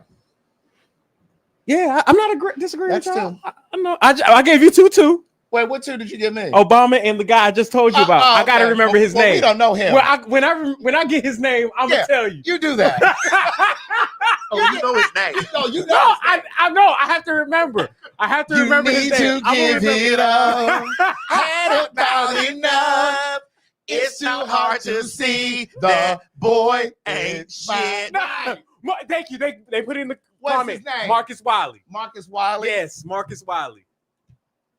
Let me see. He's more of a Christian type of comedian type person. Girl, let me feast me some chicken. What's wrong? Like he doesn't. No, he tells clean jokes. Like he doesn't do the. I knew what you meant. Yeah, that's all I'm just trying to say. He's been with his wife ever since. Let me see. He's been with his wife ever since. And he's funny too. He's actually funny. He's from Houston, Texas. Yes. I ain't never seen this man before. He's a popular, in that community. But my thing is, he might be popular, but did he really strike gold? I mean, is his wife still working, or is he able to retire? No, he said his wife doesn't work. Oh, okay. So he's making money. So he's making good money. Right. Okay. So that's one. But there are plenty of examples. You're right. I'm not disagreeing with you. Somebody says Steph Curry. That's another. That's a good example. LeBron James. LeBron James. That's a good one. Who else? I gotta do my research. Move these bangs out the way, because Kev on stage. Kev on stage. Okay. Kev on stage is another one. Denzel Washington. They say Denzel. Yeah. Sam Jackson. Okay. Keith Lee. They said Keith Lee is another one. Yes, Keith Lee. Who else? Morris Chestnut. All right. You see, they out there. Cookie Johnson. Magic Johnson's wife. Oh yeah, you see, Now, they've been even with all the turmoil that she had to go through. Also, I know you better get Vanessa Bryant out of this chat. I know you better get Vanessa Bryant out of this chat. Oh, Snoop Dogg is another person. When Vanessa Bryant met him, he was on his way to the NBA. So she didn't go through no struggle. Cut that out. He was already Ice Cube, Snoop. Even though I don't fuck with Snoop after that shit he pulled with that Trump shit. Yeah. And it's a shame that y'all didn't boycott him in the way that y'all did Chrisette Michelle. I'm still upset about that. Oh yeah. That's true. I blocked his ass once I found out that he was over there performing with Trump. I blocked his social media. I blocked all his shit. I don't want to hear nothing from him. Method Man stayed with his wife. Is still with his wife. Yep. Morris Kojo. Oh yeah, Morris Kojo. I think were they together when he first started out? I don't know. I'm not sure. Okay, Boris Kojo. You better get Dr. Dre out of there the way he went through those women. Thank you. Abusive, in fact. What? That part. Abusive, in fact. If that was the case, he should have still been with Michelle A. Something in my heart. Kendrick Lamar is in a relationship. Yeah, he's married. He's married. Yeah. Oh, I don't really hear about him a lot. Well, he doesn't really put his family in the. Y'all had tore Kendrick Lamar up because he bought his sister. What was it, a Toyota Camry or something years ago? They were like, all that money he got, he only bought her a Toyota Camry. Y'all There's something nothing wrong else. with Toyotas At all. Y'all are something else. Y'all are something else. Now why he had to go and buy her a Bentley? That's his money, not her. LL Cool J stayed with his wife. Yep, LL Cool J.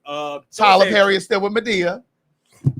Somebody said it in the comments. I'm just reading it.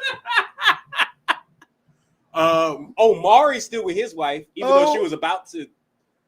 No, not which is the judge? Which is the judge? A woman judge? No, a male judge. Oh no, his wife is leaving him. No, they got back together. I heard. Mathis. Judge Mathis. I heard they got back together. Yeah, I heard that she's not leaving him no more. I think he did something to help her change her mind. Because he was definitely begging and pleading. Yeah. Oh yeah, that dude was going through it. Well, listen, after you've been with somebody that long, listen, I'd have been begging and pleading. Well, I don't know about begging and pleading.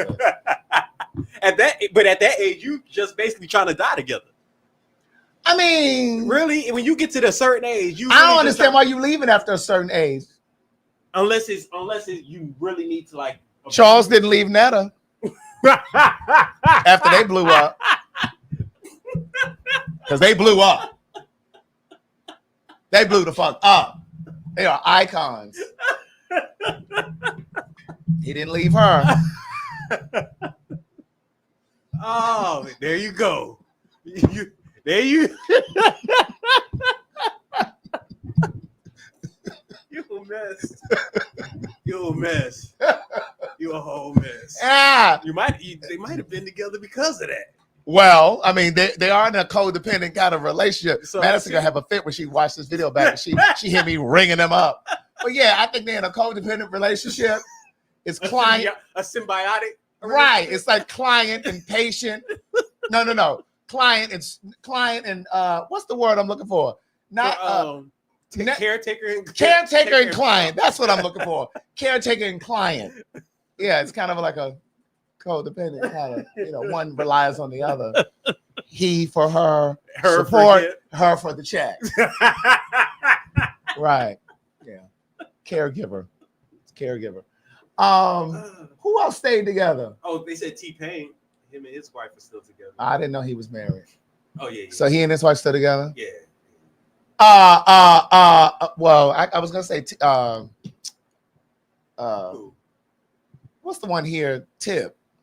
Oh, T.I. T.I. But he didn't been with so many women. But she was with him when he was in jail. She's been with him through it all. Yeah, she been with him for.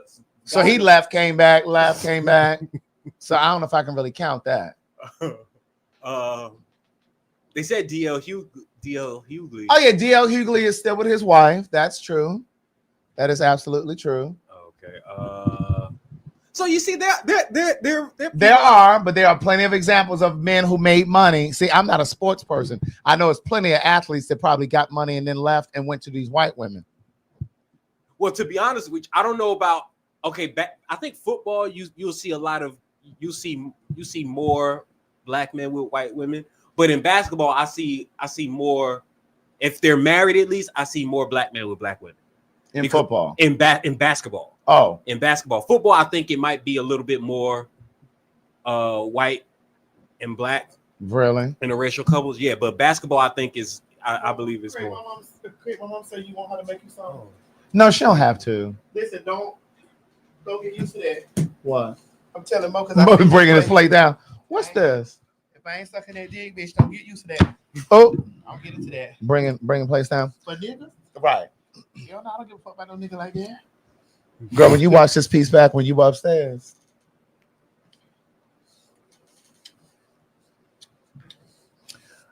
Now, we do have to talk about Cory Booker.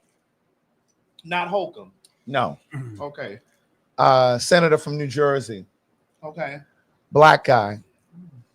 He filibustered the other night. Mm-hmm. And Can you break that down for me quick? Because I'm dumb. Yeah, that's the one. That's the one. So she's actually going to break it down for you. But before we play her video, he filibustered the other night. He broke Strom Thurmond's record. Strom Thurmond was a white supremacist. He's dead and gone, burning in hell. Yes. And his record was 24 hours. Basically, you're standing on the Senate floor and you're talking nonstop. You can't leave, go to the bathroom. You can't stop and get something to eat. And Strom Thurmond's record was 24 hours, a little bit over 24 hours. But he was filibustering to prevent black folks from being able to vote. Wow. And it took a black man to break his record. Cory Booker spoke or filibustered for like 25 hours. I can't remember exactly what it was, but it was over 25 hours. And so she breaks it down for you right here. I think Cory and RuPaul are first cousins. Really? I think so. Really? Okay. Where's RuPaul from originally? San Diego. Oh, he's from California? Mm-hmm. I never knew that. I think that they're first cousins, I think. Okay. Yeah, but go ahead and play that, Mo. We're going to call to the conscience of the country. We're going to excite them about who we could be.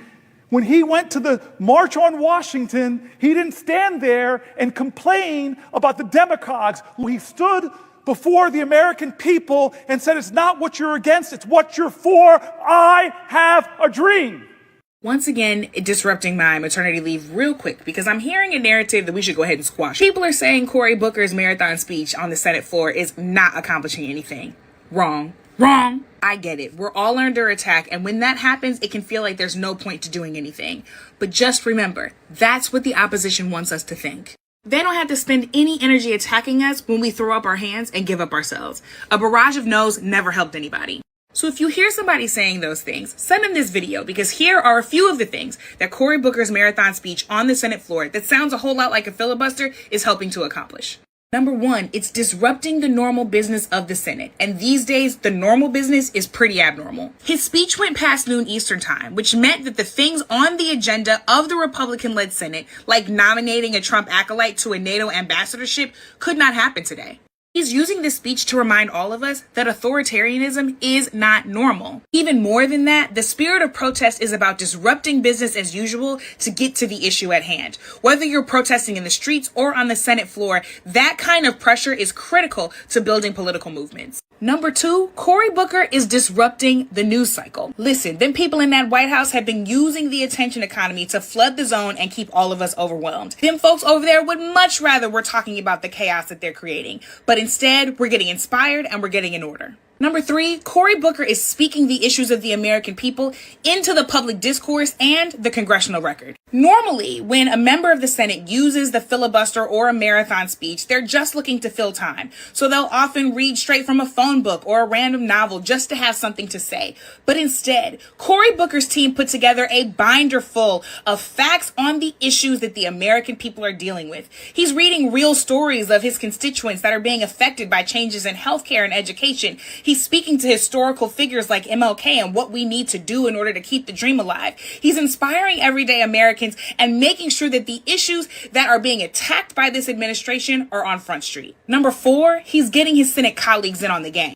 Plenty of us, myself included, have had legitimate and justified critiques of Senate Democrats not doing enough. But when Senate Democrats like Elizabeth Warren and Angela Alsobrooks have stood up to help Cory Booker elongate his time by asking him questions that they themselves have turned into mini speeches so that he can keep his marathon speech going without ceding the floor, that ensures that we're hearing from more voices representing more constituents, and that some of those senators, not Warren and Alsobrooks, but some of the other ones who haven't been getting involved, now have the impetus to do so. Is this action everything? No. But is it something? Absolutely. And here's how we can keep it going. It's our turn to flood the zone. Take the clips that you're seeing and share them everywhere. Urge mainstream media outlets that you follow and support to be reporting on this. Use the app 5Calls or the website 5calls.org to call your senators and members of Congress to push them on the issues that Cory Booker was talking about. Use this viral pop culture moment to help people in your life who don't understand what this administration is doing understand it better. All right, I hope that helped. She spoke for a little bit longer, but that basically sums it up. Because like I was saying, when you filibuster, you can't use the restroom. You can't get anything to eat. What's that? Is she messaging?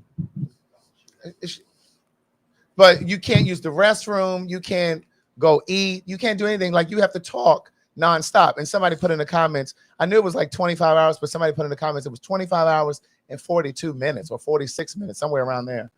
But like she was saying in this video, there were other Democrats in the room who asked questions and spoke as well to give him a break, if you will, and then he has to pick back up.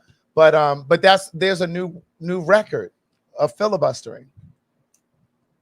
And it just basically, when he filibustered, it prevented Donald Trump from actually pushing through other legislation, because you can't do that while there's a filibuster happening. Like I'm filibustering this place. Baby.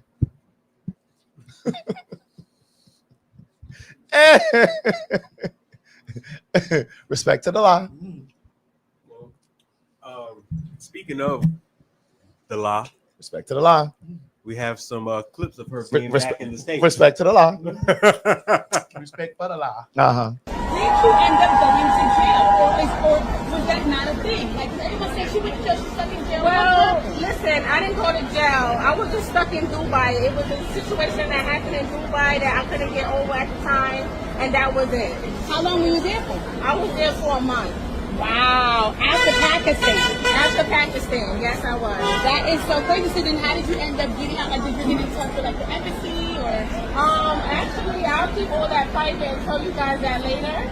Okay, so I want to ask this. Are you? Yes, I am. My husband, he lives in Pakistan. Shout out to my girl. Ahmed, I love you, baby. We are together. We want to clear up. Wait, is this a different guy? No, this is one guy. This is my husband. So you met someone else? No, this is my husband, Nidel Hamid. His last name, Mustag, is his mother's last name. Wait, so how did you meet this guy? While we were out here? No, we met. Shout out to everybody. Respect for the law, respect for the law, respect to the law, respect for the law. Actually, on a romantic date, you know, we had we met through the internet, basically. Right. But is he in Pakistan? Yes, he is. No, so have you, wait, okay, so when do you plan on going back?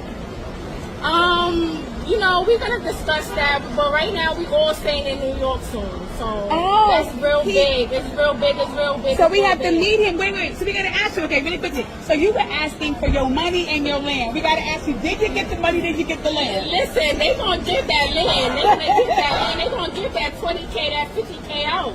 I love that.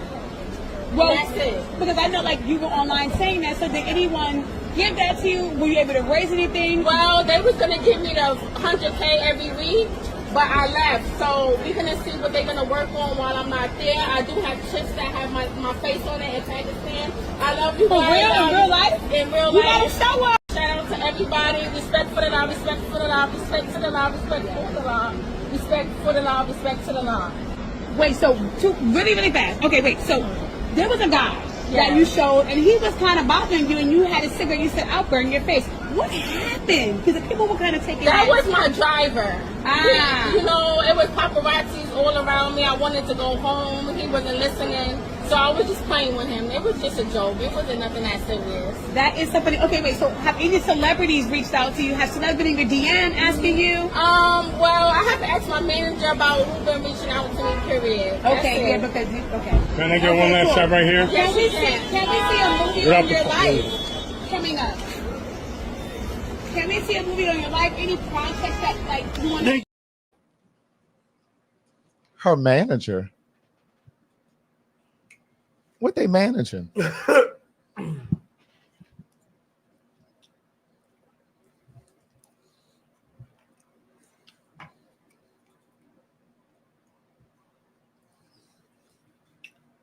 The pose in that picture.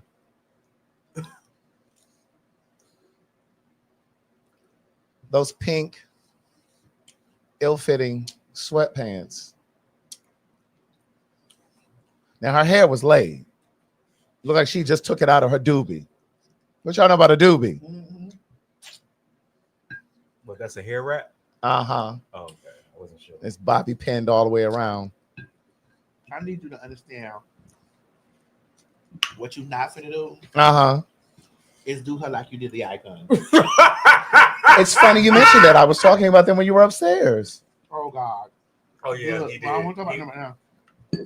He brought him up. Look how you brought that up. No, do them like. Look at how you brought that up.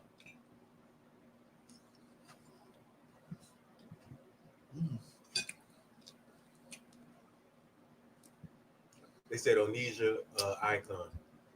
Lord.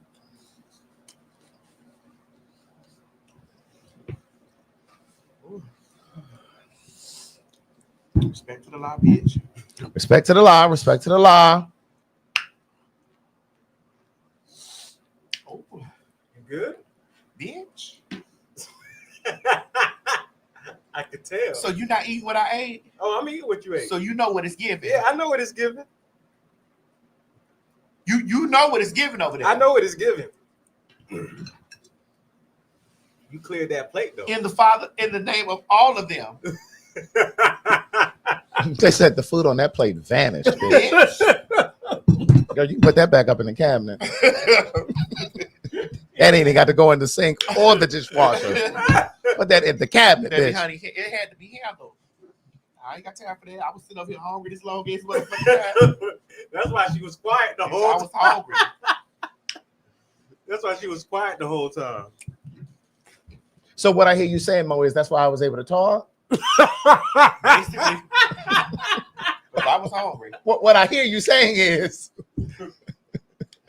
Bitch, I was hungry. Okay. Bitch, I had to eat some. I know that's right. Shit. Bitch, I feel good now. I can talk for 1 more hour. I feel good. Baby, I feel Good all over. Well, and it's good. It wasn't good. No, it is good. You ain't eat your pasta salad. No, I'm gonna eat that. You scoping out his pasta salad? Girl, I know you're gonna let me look at what he eating. Right, girl. Girl, let him have his pasta salad. Oh my God, that was so tasty to me. Thank you, Mama. Thank you, Miss Berry. Thank you, Mama. Oh, Respect to the law. Respect to the law. oh, Uh-huh. Greg, you should be eating meat, bitch, because the way. Is that shit was this good. the way? Greg, that shit was good. It smelled good. It smelled very good. That shit was so good. You love. I can eat any motherfucker. I can eat a meat that I can eat besides dick every day is chicken. And I know it's bad for the bones. It is. All of that inflammation Well, that it creates in the body. yes. And that inflammation is what causes the joint pains and issues. That's And then the inflammation is what leads to the cancers. I need to stay away from Popeyes then. Oh. Maybe that's why I've been having these growing problems. Yeah, you're growing. I told That's you. why you having such a hard time at the gym getting that stomach down. No, it's growing. He been hurting the growing. I know, but it's the stomach too. No, but my No, his is stomach going don't went down. And my And breast. his ass. His stomach, his ass, and his titties. Let me see your stomach. Hmm? You heard me. It's okay. He got on Let me bag. see your stomach. He got on Not baggy right now. clothes. I'm eating. I can't see his stomach because he eating. Girl, you know the child used to have a double A. He had the double A like the batteries. And he was in his first trimester. Don't worry, I'll be back. He had the double A. They down now. I had to get rid of him. He had the double A. Yeah, I had to get rid of him. Actually, he had the triple A. Because how old are you, Mom? 40. No, I'm not. I am not 40. 40. I'm 37. 40. I'm 37. So that means you're 50 then. I could get close, but Craig did before me. Yeah, but he's not there either. Well, you got a couple of days left. Till I'm 49. when we're in St. Pete, I'll be celebrating 49. You got a couple of days left, bro. Correct. Somebody asked in the comments, are we coming to Florida? Yes, May 2nd. Put the stuff up there. Put what the goddamn people know. Darius, I know you watching the show. I told you to send me over the video because you know we runs video. Run the commercial now, shit. You said put up the post. God damn it. Run the goddamn commercials, all of them. Washington, D.C., the Fags are coming back to the Howard Theater on May 30th. Yeah, that's right. We're coming back. You don't believe it? Madison, tell these people that we're coming back to the Howard Theater on May 30th. Washington, D.C. Honey, they said y'all couldn't get enough of the Fags, and guess what? Y'all called us back. Oh my God. May 30th, 2025, the Fags will be back in the building at the Howard Theater. Honey, the Howard Theater said, honey, we brought the black folks and all the other kin folks out, child, and come on back. So guess what? Welcome back. Welcome back. Welcome back. Welcome back. Come on, get your seats, honey. Visit www.PhagTawlk.com to get your tickets for the 5:30 show. That is May the 30th, 2025. Baltimore, Maryland. Baltimore, Maryland. Honey, the motherfucking Fags are on the way on May 25th, 2025. Yes, God, honey, we are back at the La Familia. We heard y'all were looking for the Fags. Well, guess what? The Fags are coming back, baby. That's right. May 25th. Baltimore, Maryland. My hometown, so y'all know y'all got to show out for the people. Now, girl, listen. Y'all know how packed it be. So, bitch, when by the sound of my voice, I need you to be running over there to www.PhagTawlk.com. Once again, by the sound of my voice, I need you to be running your ass down there to www.PhagTawlk.com and get your tickets for the extravaganza of foolery that we brings to Baltimore. Maddie. Look at Omarion with them titties. That's what I had. I had to get rid of it. I like that kind of titty. Really? You like a little man with a little titty? Yes, that means he ain't no faggy. Where you get that? He ain't no faggy. How did See you? that? Look at that. That ain't no faggy. It's when they start getting all that ripped up and all that kind of stuff. It's some faggies. So, Maddie, you never seen a gay man that was on the heavy side? Yeah, but he's not a gay man. Right, but and he's not heavy. He just got a daddy body. So you never seen a gay man with a daddy body before? I don't look at them. The fact that you just said because of the way his body is, he's not gay. There are gay men who are built just like that. I know, but I don't look at them. Those are my daughters. We talking about Omarion. Those are daughters. I've always thought he was very handsome. See this built right here? So you don't like men with muscles? He need to tighten them. I'm all right with a man with muscles. I'm okay with that, but I'm not. All you gotta do is do some push-ups. I'm not. Oh my God! Oh, okay. I'm not, because I know what the men build muscles for other men. But he may have gynecomastia. You see the way his what y'all titties say about me in move? the comments. I don't give a fuck what y'all hoes say about me in the comments. You see the way his titties jiggle? Men build muscles for other men. The men be in the gym flexing for each other. But there's women that like muscles. I hear them, but they don't know what I know. These are faggots. They don't know what I know. I don't get into that. I said gynecomastia. Oh my goodness. Yeah, I was trying to correct somebody. Maddie, there are a lot of guys that have muscles that I hear you. When I walk, I just look past them like they look past me. How about Jonathan Majors got a whole bunch of muscle? No, he don't. Yes, he Yes, does. he does. That man is all muscle. Where? Oh, I saw him woman. Well, first of all, I saw him in them white panties, and I was like, nah. From Monday to Sunday. You wear tidy whities? I'm scared of you. Wait a minute. You saw him in what? In tidy whities. I don't like them tidy whities. What's wrong with men wearing tidy whities? They little boys. Well, their sperm count might be down. Tidy whities. I don't get into that tidy whities. Gynecomastia. They be having them motherfucking tidy whities on, and they be like, "Girl, I be scared they're gonna bend over. It's gonna be a stain." It's when men have that extra meat around their breasts, and it's giving titties. Oh well. Speaking of stains, listen, I've been traumatized by looking at those stains, Teddy. I think I have it in here. Goddamn tidy whities. Craig, you know what them tidy whities give. I have an underwear fetish. Did I ever tell y'all that? I don't know. Listen, if they got the Fruit of the Loom drawers on, with them, they white with them blue lines at the top of that bitch, I'm like, oh. I like underwear, like sexy underwear, like thongs, jock strap. Hell, you can have some basketball shorts and don't have no underwear on under it. Oh, that's good. But I don't really like I don't like jock straps. Really? That's some gay shit.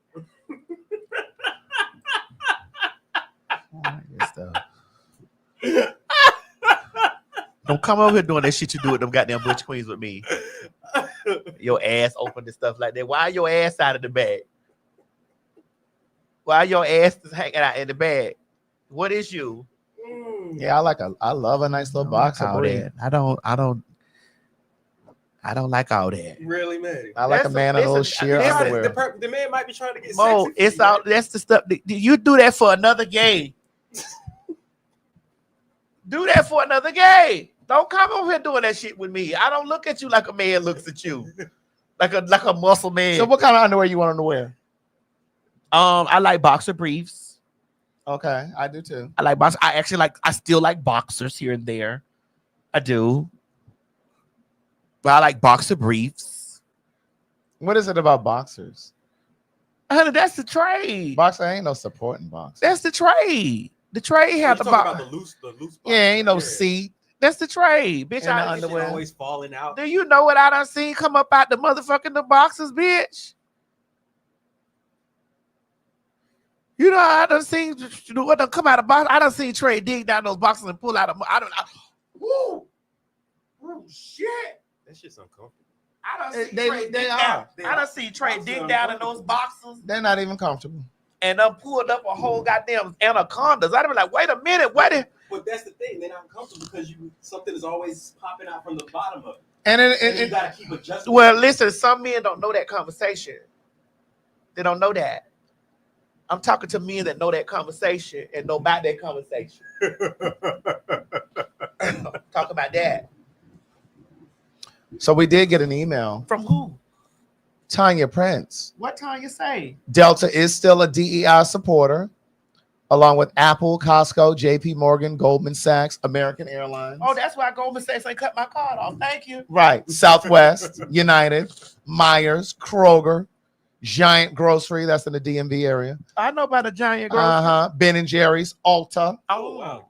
Macy's, but they're about to close their doors. Macy's about to be out of here. Y'all blacks go down there and shop at Macy's. Keep the door open. Old Navy, Really? Nordstrom's, What? TJ Maxx, Oh, yes. I got a. No, I don't. Moe's Southwest Oh, Grill, that's up the street. McAllister's, Auntie Anne, Yes, come on, pretzel. Jamba Juice, Cinnabon, Come on, Cinnabon. Dollar Tree. Bitch, they know they better keep that because them niggas is swamped. The dog. Let me tell you, But Family Dollar got closed down though. Walgreens and Wegmans. Those I want you to understand this. If the Dollar Tree say that they don't want nigga money, bitch, they closing. ain't nothing. Dollar Tree might well pack it up. They good as going. They can bring their shit down to a quarter, and niggas Ain't going. ain't going. Okay. You play the whole strong game. Target played those games. You play those. You let Dollar Tree play those whole strong games if they want to. Mm-hmm. They can't. Yes. Someone is emailing asking about the VIP for St. Pete. You can purchase the VIP for St. Pete. They have different ticket levels in there. I want you to understand this, okay? If Dollar Tree pull a DEI stunt, they can have that shit on marked down to a quarter. They may as well. Yeah.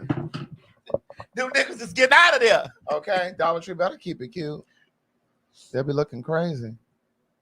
Well, Maddie, you know we were just talking about boxers. What happened? And tidy whities. Yeah. Well, this is a video that you guys may want you guys to have some input on.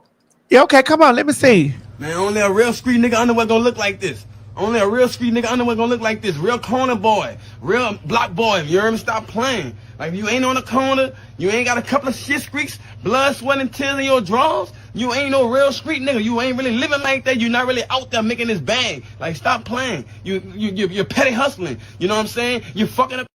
You're right, sir. I don't have no money. I am broke, poor. Cause I'll be motherfucking damned if them my draws. Money ain't that fucking serious, nigga. You can stay at your mama's house. Like, you don't have to do certain things. You can go to granny shit. Sit in the basement. Don't let your drawers get like that. Then hell no. Then granny not even gonna want you in there. Your mama don't want you in there. A lot of people gonna just, go. You have to leave. They gonna put.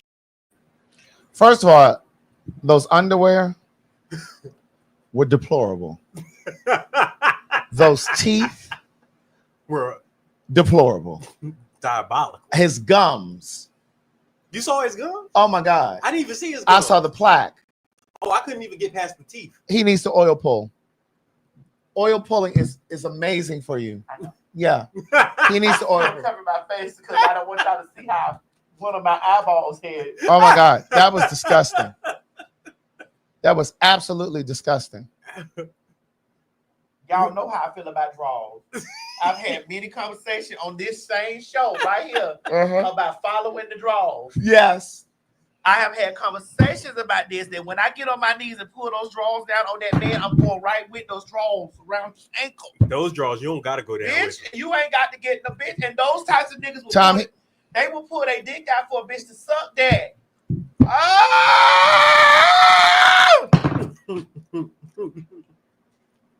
That was disgusting. And to get on social media, bitch, that will live forever. Somebody said, and he got 3 females fighting over him right now. You And better know it. you better believe it. You better know it. You better believe it. And all of them got yeast infections right now. They got yeast infections. They got thrush in the mouth. Among other things. Bitch be trying to figure out why my pH balance fucked up. Because the dick bit. And my car is right there. How am I gonna get to my car if that dog barking like that? You see what the dog doing out the window? Can you get your dog so I can get in my car? You don't got no control over that dog. That dog finna bite me and take me up.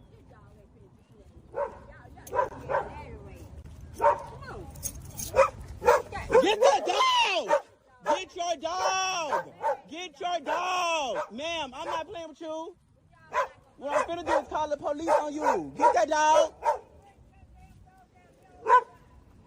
Ma'am? Exactly, I'm trying to get in my car. Well, hold him. Get in the car and hold him. And if that dog bite me, she ain't gonna be able to control it.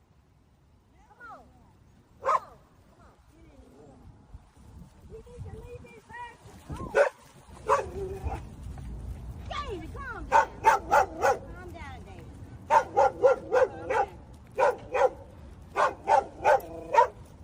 Y'all not gonna harm you, baby. Just a mouth up. Y'all ain't gonna harm you.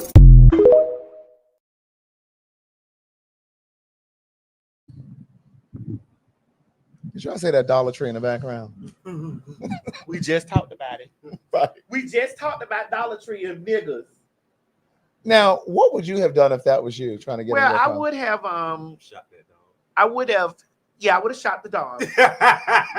But I probably would have got in from the other side of the car. Well- Even though I wasn't supposed to do that. Like I would have just got in the other side of the car. Well, that's what a lot of people were saying in the comments. And then I would have maced her. I should have known it wasn't going to be that easy. Yeah, I would have maced her. It wasn't going to be that easy. I should have known. I'd have rolled my window. Ma'am, I got something to tell you about your dog. Right. I'd have got her and the dog and skidded off. He did another video because a lot of people in this video were saying, well, why he being so dramatic? Why didn't he just get in on the passenger side? Well, his key fob wasn't working, so he couldn't get in. And there's no door lock. Well, there's no door lock is what he said on the other side. You know how some cars, they don't have like a thing for you to put the key in. So he had to get in on the other side. Yeah, I would have maced her and her dog. But why was she out there in those pajamas in that bonnet? Again, she'd have had to go home and put on some real clothes and some milk. Well, that was a grandma. I believe that was a grandma. Right? It was in that parking lot. Yeah. Oh. So you going to mace grandma? Yeah, and her dog. Yes. You got to remember, kids grow up to be retired bitches, so I don't mind kicking a kid across the street. And an old bitch motherfucking was a young bitch at one point. So you got to kick their ass across the street too. Motherfucker go to old bitch be out the mouth talking greasy out the mouth. You got to get that bitch an elbow. Put that bitch, peel that bitch guns back. Oh. You hit a bitch grandma in the mouth with your elbow, bitch, because she's a rude asshole. Kick a kid across the street if you need to. Dear God. 10 up. Down set up. Kick a field goal with a motherfucking kid if you got to. Over there playing them whole strong games too. Mace their ass too. I'm sorry, I would have been the perfect hitman.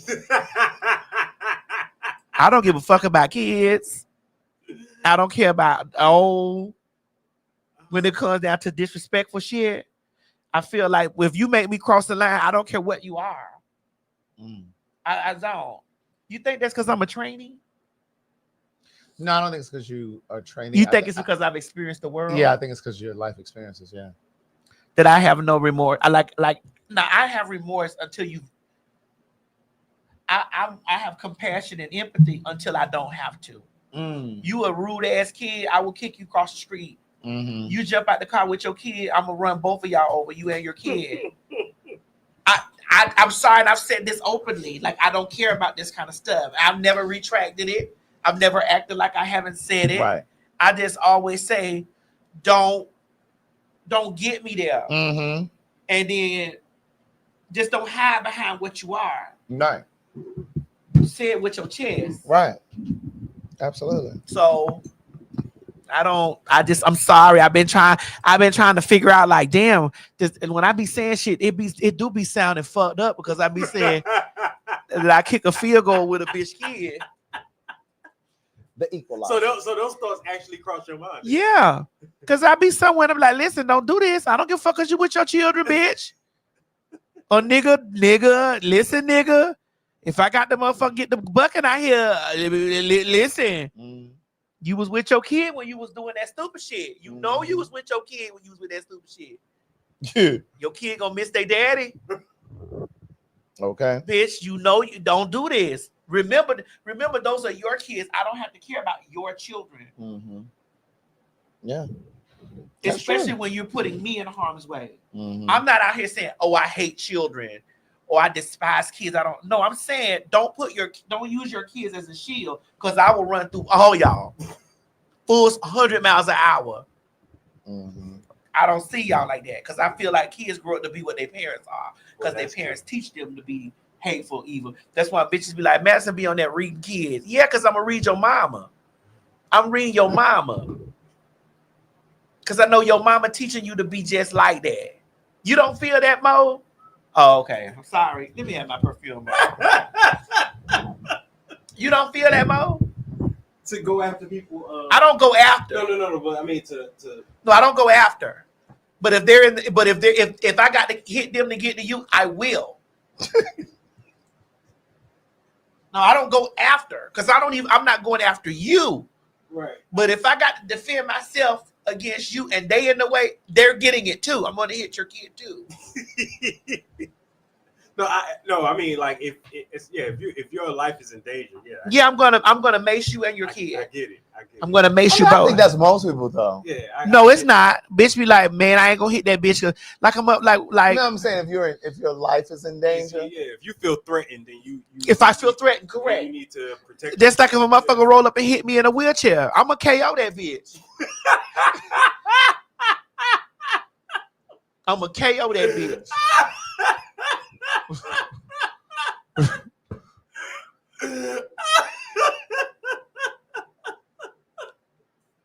I'm sorry, it's the way you said it. I'm a KO that bitch. Oh. I'm sorry. You know, when the Vietnam War, they were using kids to come in there and with bombs and stuff like that to do that. They knew you wasn't gonna harm a you kid. weren't gonna, you wouldn't I'm suspect gonna the line kid. them bitches up like that. Bitch.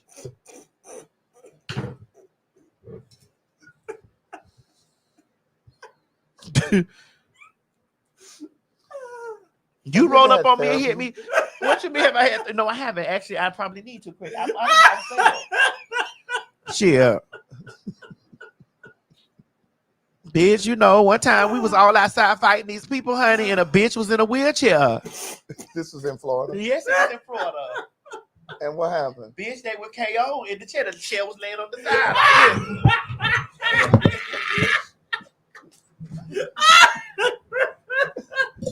How did the chair do?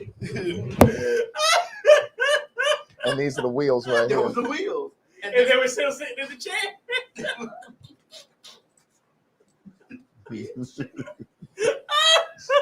I'm not laughing at that. sorry. I'm sorry. I'm sorry. I'm sorry. And it was very much so, bitch. The fuck? Was it a guy or a girl? It was the woman. So you just couldn't have scooted her over somewhere else? They were fighting, girl. Oh. I just witnessed. Oh, shit, man. I never heard this story, man. You can't care about stuff like that. I never heard You this gotta story. stop caring about that type of shit. Like, what are you caring about this stuff for? There's no reason for you to care about that. I'm trying to understand, why are you caring about that, girl? You're out there on the battlefield. Because she talking like she was at war. It's like, why do you have your wheelchair on the battlefield? Why do you have your wheelchair on the battlefield? The reason I'm laughing so hard because I can picture you. I'm gonna get it. Listen, I knew a bitch in a wheelchair that would whoop ass, and everybody. And the reason why that bitch whooped ass so because nobody wanted to fight that girl. Nobody wanted to fight her. Right. Because she was in a wheelchair. But she gonna roll. She was in a wheelchair? She was in a wheelchair, and nobody wanted to fight her because she was wheelchair bound. But that bitch beat ass. So that's why you gave her hands? Now it wasn't me. Oh, who was it? It was my people. My people you seen. My peoples you met. You know who I'm talking about? My peoples you met. They was like, don't do that. That bitch in the wheelchair. She say, fuck that shit. Bop, bop, bop, bop.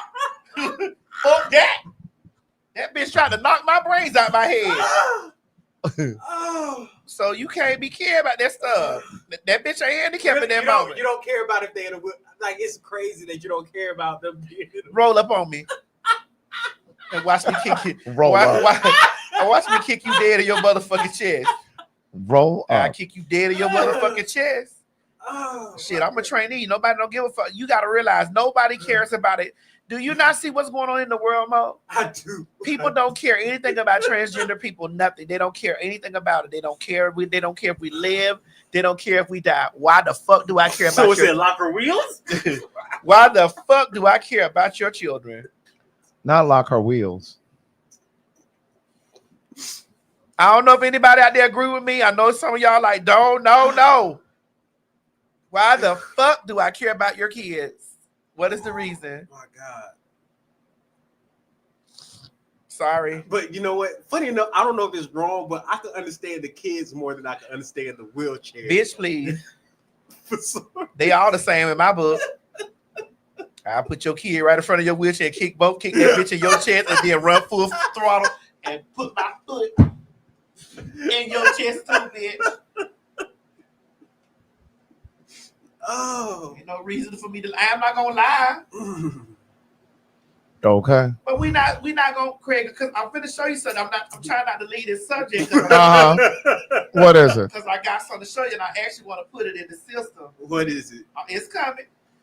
Oh my God.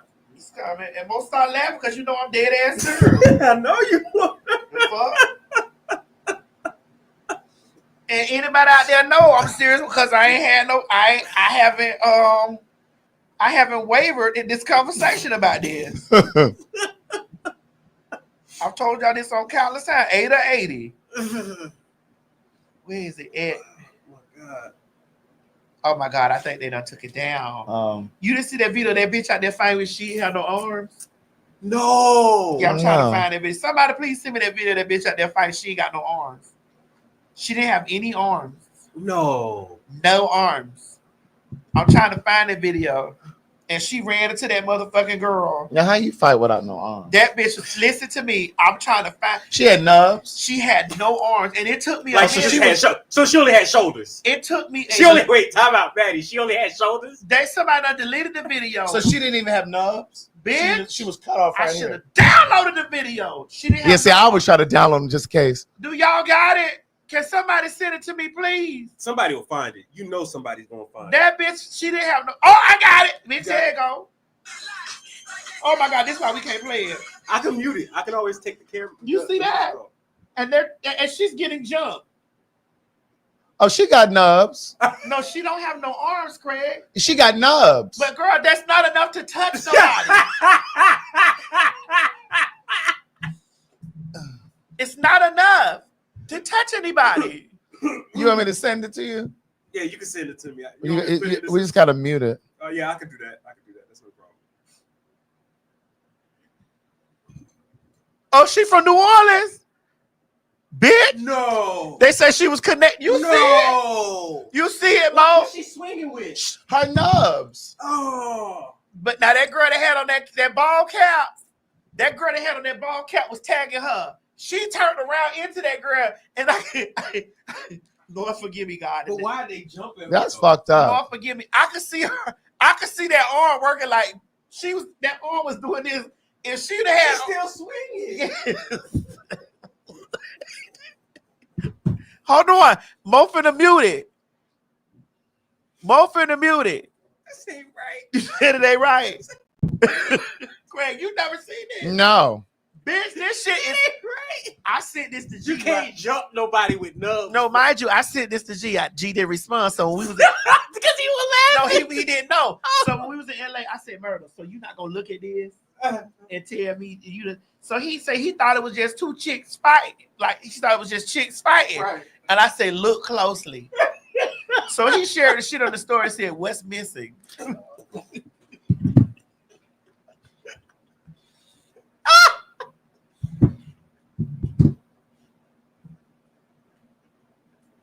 Oh, gee.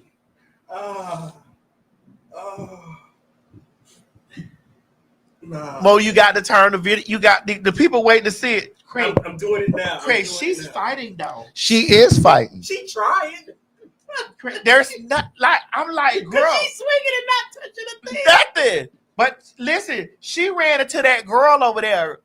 Mo, she ran that girl right there. You see the first one? Bitch, them nubs probably hurt though. The first one she fighting.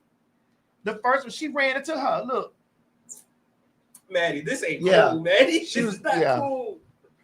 They have to do that girl like that. But if that girl had a little bit longer nubs,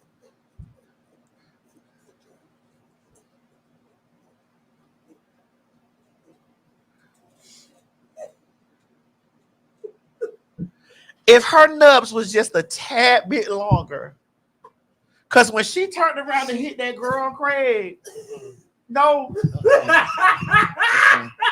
I'm on my 15-minute. Craig, when she... I'm on my 15-minute. Talk to Mom. See me, I'm this girl in the back right here. I'm this girl. You see this girl right here? Go over there. I'm on my 15-minute. Mo, you silenced it. Because what I don't need is the ADA to be emailing us talking about people with disabilities. No, I'm watching the fight. I'm this one right here with the cat. But we talk about nubs and things, and I don't even know if that's the proper word for it now, because they always politically correct. You can't even call homeless people homeless no more. They got to be unhoused. But bitch, homeless is the same thing. Last means without. So when Mo put this in here, ain't no sound on it. We're going to discuss, okay? But be sure to look at the lady. You got in the powder blue. We're going to have to put it on loop because it's going so fast. Well, we'll be able to hear y'all. Mo, it is going so fast. Oh, I saw. Oh, she's from New Orleans. They said that. I'm on break. Mamas can get it though. Mamas out there. She was getting down. Mamas out there getting down. She was working. Let's just say she was. Mamas was working what she got. What she had. Yeah. That's like a nigga when ain't got no dick. You gotta. And God ain't gave you, but Dad, He can't give you no. He can't give you. You can't give me no more than what God gave you. That's it. Those are two different things. No, it ain't. You see how she putting in work over there? Hold on, it's loading in there now. Just give me a couple minutes. Even the security try to tell the other girl, hey, shout it. Doing that shit, right? Oh, okay, we in. Okay, so we're gonna loop this around and discuss this. Put it on loop mode because the people, we gotta loop this. All right. And 3, 2, go. So here we go. It take a minute for you to realize that Mama's like, oh my God. Oh God. Mama, listen, if mamas could connect with that girl, ooh, she would have been gone. If mamas could connect with that girl in the cab, no. If mamas could connect with that girl in the motherfucking cab, bitch. Mamas is, listen, so is it the phantom punches? Look, oh my God, this is Jesus. That's messed up. She can't even block. And they jumping her like, why? She can't even block. What did you say for a bitch to jump you and two bitches to jump you? Someone said she always fighting. Someone said she always fighting. Oh no! What the fuck? Fight, bitch! Someone said shadow boxing. Fight, bitch! Bitch, fight! Man, listen, I know when that bitch had arms, those hoes had to watch out. I know when that bitch had arms, that bitch was nothing to be fucked up with. So you think they said, wait, your time is coming? Can we slow this down? I want to see this. I have to slow it down and reset it. I want to see this in slow motion. God damn. Hold on, let me see. Oh my God. What in the fuck? Damn, bro, my head hurt. Why is it? What did she say that made them jump on her? Like that. What was it? I wonder what she said that made them jump on her. Because that girl with the cap back there, she said, I don't give a fuck about that. Bitch, I don't give a fuck about you having no arms. You said it was up when you saw me. It's up, bitch. What the fuck? Alexa, play Hands on Your Knees. Hands on Your Knees. I can't. Crisscross. Crisscross. Everybody clap your hands. Hands on your knees. Hands on your knees. Hands on your knees. Hands on your knees. Crisscross. Crisscross. Crisscross. Crisscross. You can't. I would have to put it in unless I put it in. Wait a minute. This was over a cell phone? Wait a minute, please. Please don't tell me they was fighting over a cell phone. Please. They said her outfit cute though. Please don't tell me they was out there fighting over a cell phone. Somebody said, all I see are connections. They said she had her to her friend jump in. But what she had, though? Who was pulling the other way? Oh. She was using her weight to push her into the railing. And then the other one came from behind. You see that turnaround right there? If she could have connected with that girl would have been KO. Yeah, she would have been hit. Alexa, play Wipe Me Down. Head, shoulders, knee, toe. Bitch. Wait a minute. Okay. Craig, what? You not dissecting this girl? Oh, no, I'm still on break. Oh. She ain't got no shoes on. She ain't gonna have no toes with this shit. Look at it. Mo, you see the way she turned around? She did. Look. No, you got this last loop. This last loop. You see the way she turned around, Mo? Hold on. She turned around into that girl. Baby, listen, if mamas had a little bit more reach, oh my God, look. Now watch her. Now when she turned around to this other, when she got hit once, look, boom, boom, she turned around. Listen. Look, yeah. You saw it? Yeah. She was, if she did. Yeah. Give her about a good 5 inches. Alexa, play Two Hands by Beyonce. Girl. All right. What's it, play Out on the Limb?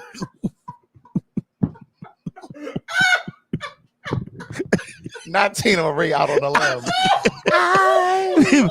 Out on the limb, I'm giving it to you again. Baby, oh,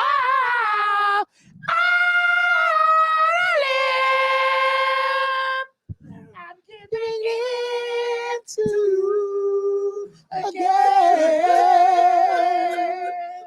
Hold me. Yes, Tina. You see, Greg came out of that one. He came out on that It's one thing is true. I will fight for you. What y'all know about Tina Marie? Oh, come on, get to the next part.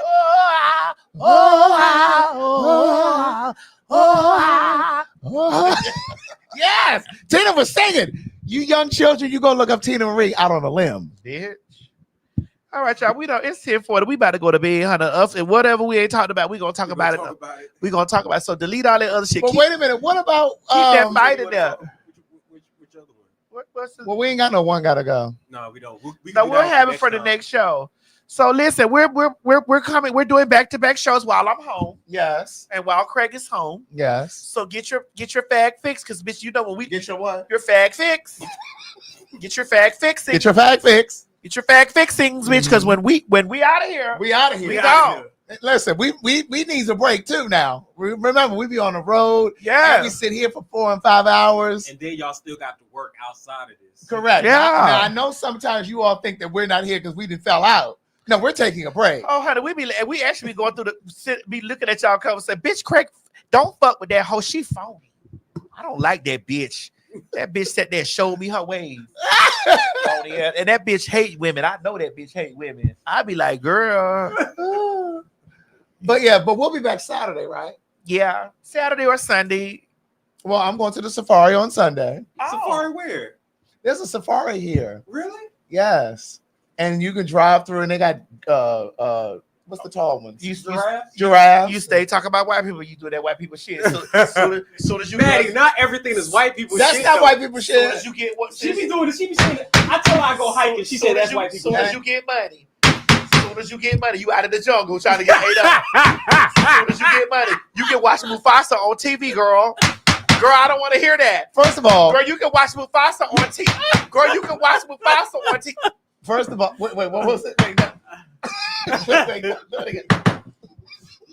First of all, white people shit will be out in the jungle walking with the lions. Bitch, I'm not doing that.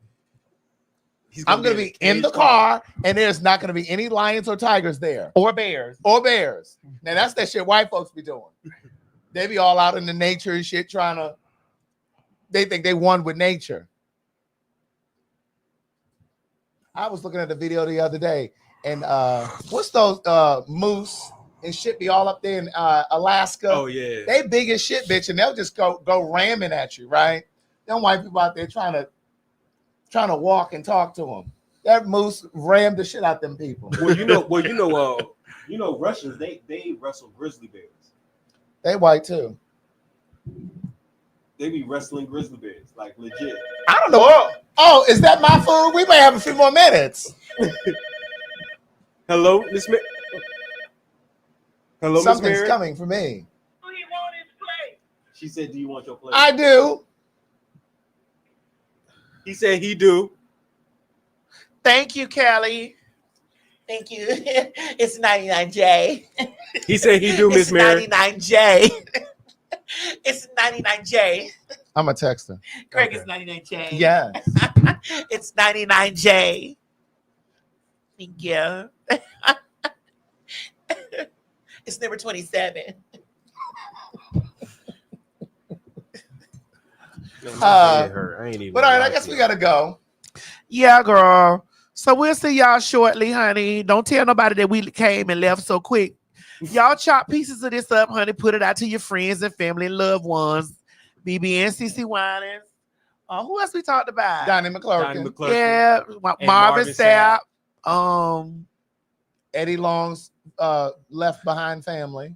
Yeah, put it out there. Just start a house. To start a house. City Winery. Let them know that. Let them know that they did not hurt our feelings. They didn't hurt our feelings. They didn't hurt y'all's either, because we know what you did last summer.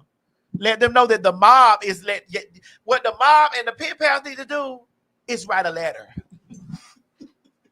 A very descriptive letter. Fierce thing. How dare you? How dare you take away the fag? Look, call and tear their phone lines up. How dare you motherfucking let the fags hold it, bitch, like that, like we wasn't coming down there. The only reason why we came down there to eat that nasty ass motherfucking white people food, bitch, is because the damn Chinese and the punk was there. Oh God. Call down there and cuss them hoes out. I'm writing you a 4-page letter, and I enclose it with a kiss. And when I write them, he better get it on time. Get it on time. Get it on time. That's Leah. Tell them girls up, call down there. We tell y'all, call out there and tell them, y'all told the fags they couldn't come back there no more. Well, we ain't coming back either. I don't give a fuck who you put up there. We ain't coming back either, bitch. Okay. But that's how they do you. They do you like that's how they do you, Craig. Mm-hmm. They use you. They do you like that. That's why you got to go in that bitch 10 toes down on what you is. Like they used to try to bring us out that little bitty ass menu. I said, I'm not eating off that. They use you. I'm not eating that. And then they abuse you. That little bitty ass goddamn starter menu. I'm not eating that. What was it? I'm not eating that. A starter menu. That starter menu. Bringing us that little bitty ass motherfucking menu and telling us, bitch, that we was gonna have to eat that. Right, I'm not eating that. Right, I'm not eating that. If they out there eating motherfucking filet mignon, put filet mignon back here for me to eat too. Now we ain't had no problems when we went to New York. No, Grace took care of us. Or Chicago. They took care of it. They smile in your face. And all the while they want to take your place. They backstab us. Ooh, they smile in your face. All the while they want to take your place. They backstab us. Ooh, backstabbing ass the bitches. Now we ain't gonna slander y'all because we don't. After we didn't tore them up. But we didn't slander them. We didn't slander. We just tore them up. We just explained our experience. Right. Experience is a good teacher. It takes someone like we to know. So I want to let y'all up and coming artists know. The up and coming artists know. Don't take your business down there, girl. That was Mickey Howard. Don't take your business down there, because girl, I'm telling you. I'm talking to my up and coming artists, and I'm gonna tell my other artist friends. You hoes know y'all done fucked up, right? Because ain't shit bad you can say about me, bitch. You the four walls. Ain't shit bad you can say about me. Nothing. I'm that kind of professional. The fuck you mean, honey? It took a turn right here. No, bitch, y'all wanted to do this when we cussed y'all hoes out about that bullshit, that shit y'all pulled on it. But I should have fucked you up when y'all pulled that shit down there in Philly with the Maddie Mob and the Pen Pals. We should have fucked y'all ass up then and ran y'all bitches in the ground. But it was by the grace of a black woman, Grace, that saved y'all. But we should have fucked y'all bitches up then when y'all played them pussy claw, hostro bitch nigga ass games. When we pulled up and y'all played that pussy shit in Philly. We should have fucked y'all up. We should have what? We should have fucked y'all up. One more time. We should have fucked y'all up then. I should have turned around and let y'all bitches know I was a Tasmanian devil in y'all establishment. A trainee is a Tasmanian devil. A trainee Tasmanian devil. I should have spun around, bitch, and let y'all see the inside of me. I should have spin around that motherfucker and tore that bitch up. And all we had to do was whistle, and the mob would have tore that bitch up in there. Okay. All we had to do was say, mob and pen pals, assemble. Bitch, and they would have tore y'all shit up in there. Y'all would have had no legs on the table. Or chairs.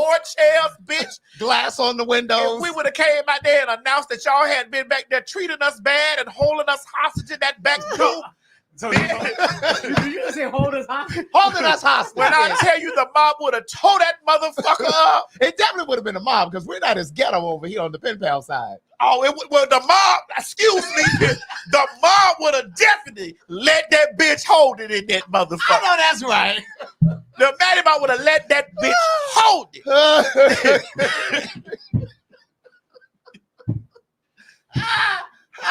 Oh, God. Oh, my God. Oh, goodness.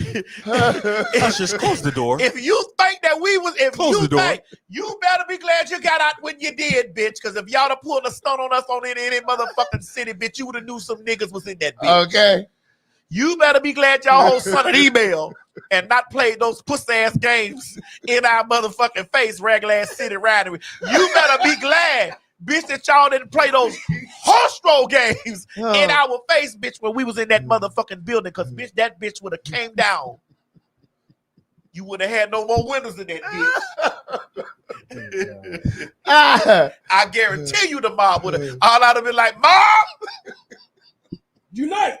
Bitch, we got some shit to take care of this motherfucker. Stand by the door. You think motherfucking Marvin Sapp helped the people? I said close the door. Okay. You think Marvin Sapp and we want asking for no money. Y'all have got every dime back in that bitch. charge back some shit. Hell, you better be glad we that far out. You better be glad we that far out, because I'd have told her, get all your money. Get all your money back. Bitch. Get a refund. The fuck? Y'all over there gonna play the whole struggle game because we wouldn't go to that goddamn city that has 70 people. How y'all gonna force us down there to go? We got 70 motherfucking people. Bitch, you ain't gonna make no bad business decision about that either. I don't even see how y'all want the lights on in the motherfucker. Right. Have all that staff in there for 70 people. Talking about we want to promote. We promoted every other place we was at. We ain't had no problems promoting nothing that bullshit. And unattach yourselves from my motherfucking Facebook too, bitch. Because if I see anything going wrong with my motherfucking Facebook, I'm going to tear y'all ass to the motherfucking floor, bitch. I'm going to tear y'all ass to pieces. And I guarantee you, I'm looking dead in the camera, I'm going to tell all my celebrity friends don't fuck with y'all, bitch. Oh, you going to tell girl? I'm going to tell all my celebrity friends don't fuck with them pussy ass hoes, bitch. Because they some pussy ass motherfucking hoes. Don't call me white girl told me about y'all. She told me about them. Don't call me white girl told me. And so because she warned me and I didn't listen, I'm going to warn everybody else, bitch. You done lit a foul into a bitch that you shouldn't have played with like that. All y'all had to do was let us go about our business. You ain't have to give all that. Got us over here acting like that we want a motherfucker. I'm not going to read Grace. And I'm not going to read Vanessa because they ain't do nothing. They did right by me. You some raggedy motherfuckers, bitch. But I'm the type of bitch that'll do a show across the street from y'all establishment. And the mob will show up and I run the tickets $20. Have them go over to the door at the City Winery. Is this where Craig and Madison gonna be? Oh no, they cross the street. Okay. Bitch, listen, if you don't know, I hit y'all hoes in y'all business neck so hard, bitch. I will hit you pussy ass hoes in y'all business neck so hard you don't even know the bitch that you fuck with. Cause see, I'm not gonna say nothing. I'm not gonna slander y'all bitches loud. I'm gonna tell all my friends how y'all do business. I'm gonna tell all my celebrity friends how y'all do business. All my singing friends, all my motherfucking actor friends, all my friends that want to get a place and they need a gathering too. I'm gonna tell all my friends, bitch, all of them, and especially my white ones. Because bitch, don't think that I ain't connected to them either. I'm telling all my friends. So somebody tag all them pussy assholes over there at the City Winery and let them know, bitch, that they got an enemy in me from this day forward. Anyway, y'all have a good night. Have a great night. We'll see you Saturday. Don't forget to get your tickets for May 2nd in St. Petersburg, Florida. May 25th in Baltimore. May 30th in Washington, D.C. Those tickets are already on sale. Those tickets are already selling. All right. You guys have an amazing night. We'll see you later. Hey, everybody. This is T.S. Madison. And if you are trying to grow your business, brand, or product, why not advertise with me? Email me at booktsmadison@gmail.com so that you can get in on our comprehensive advertisement packages. Unique visits, unique subscribers, honey, a broad demographic. Advertise with me today. Shh. Quit talking and listen. Get over to my Patreon right now so that you can receive some exclusive content from the TS herself. Who you said? The TS.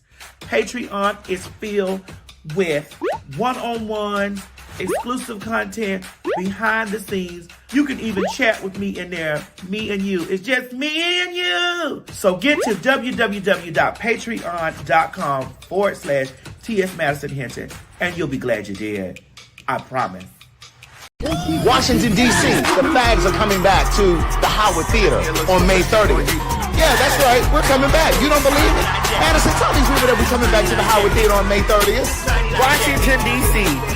Honey, they said y'all couldn't get enough of the fags, and guess what? Y'all called us back. Oh, my God.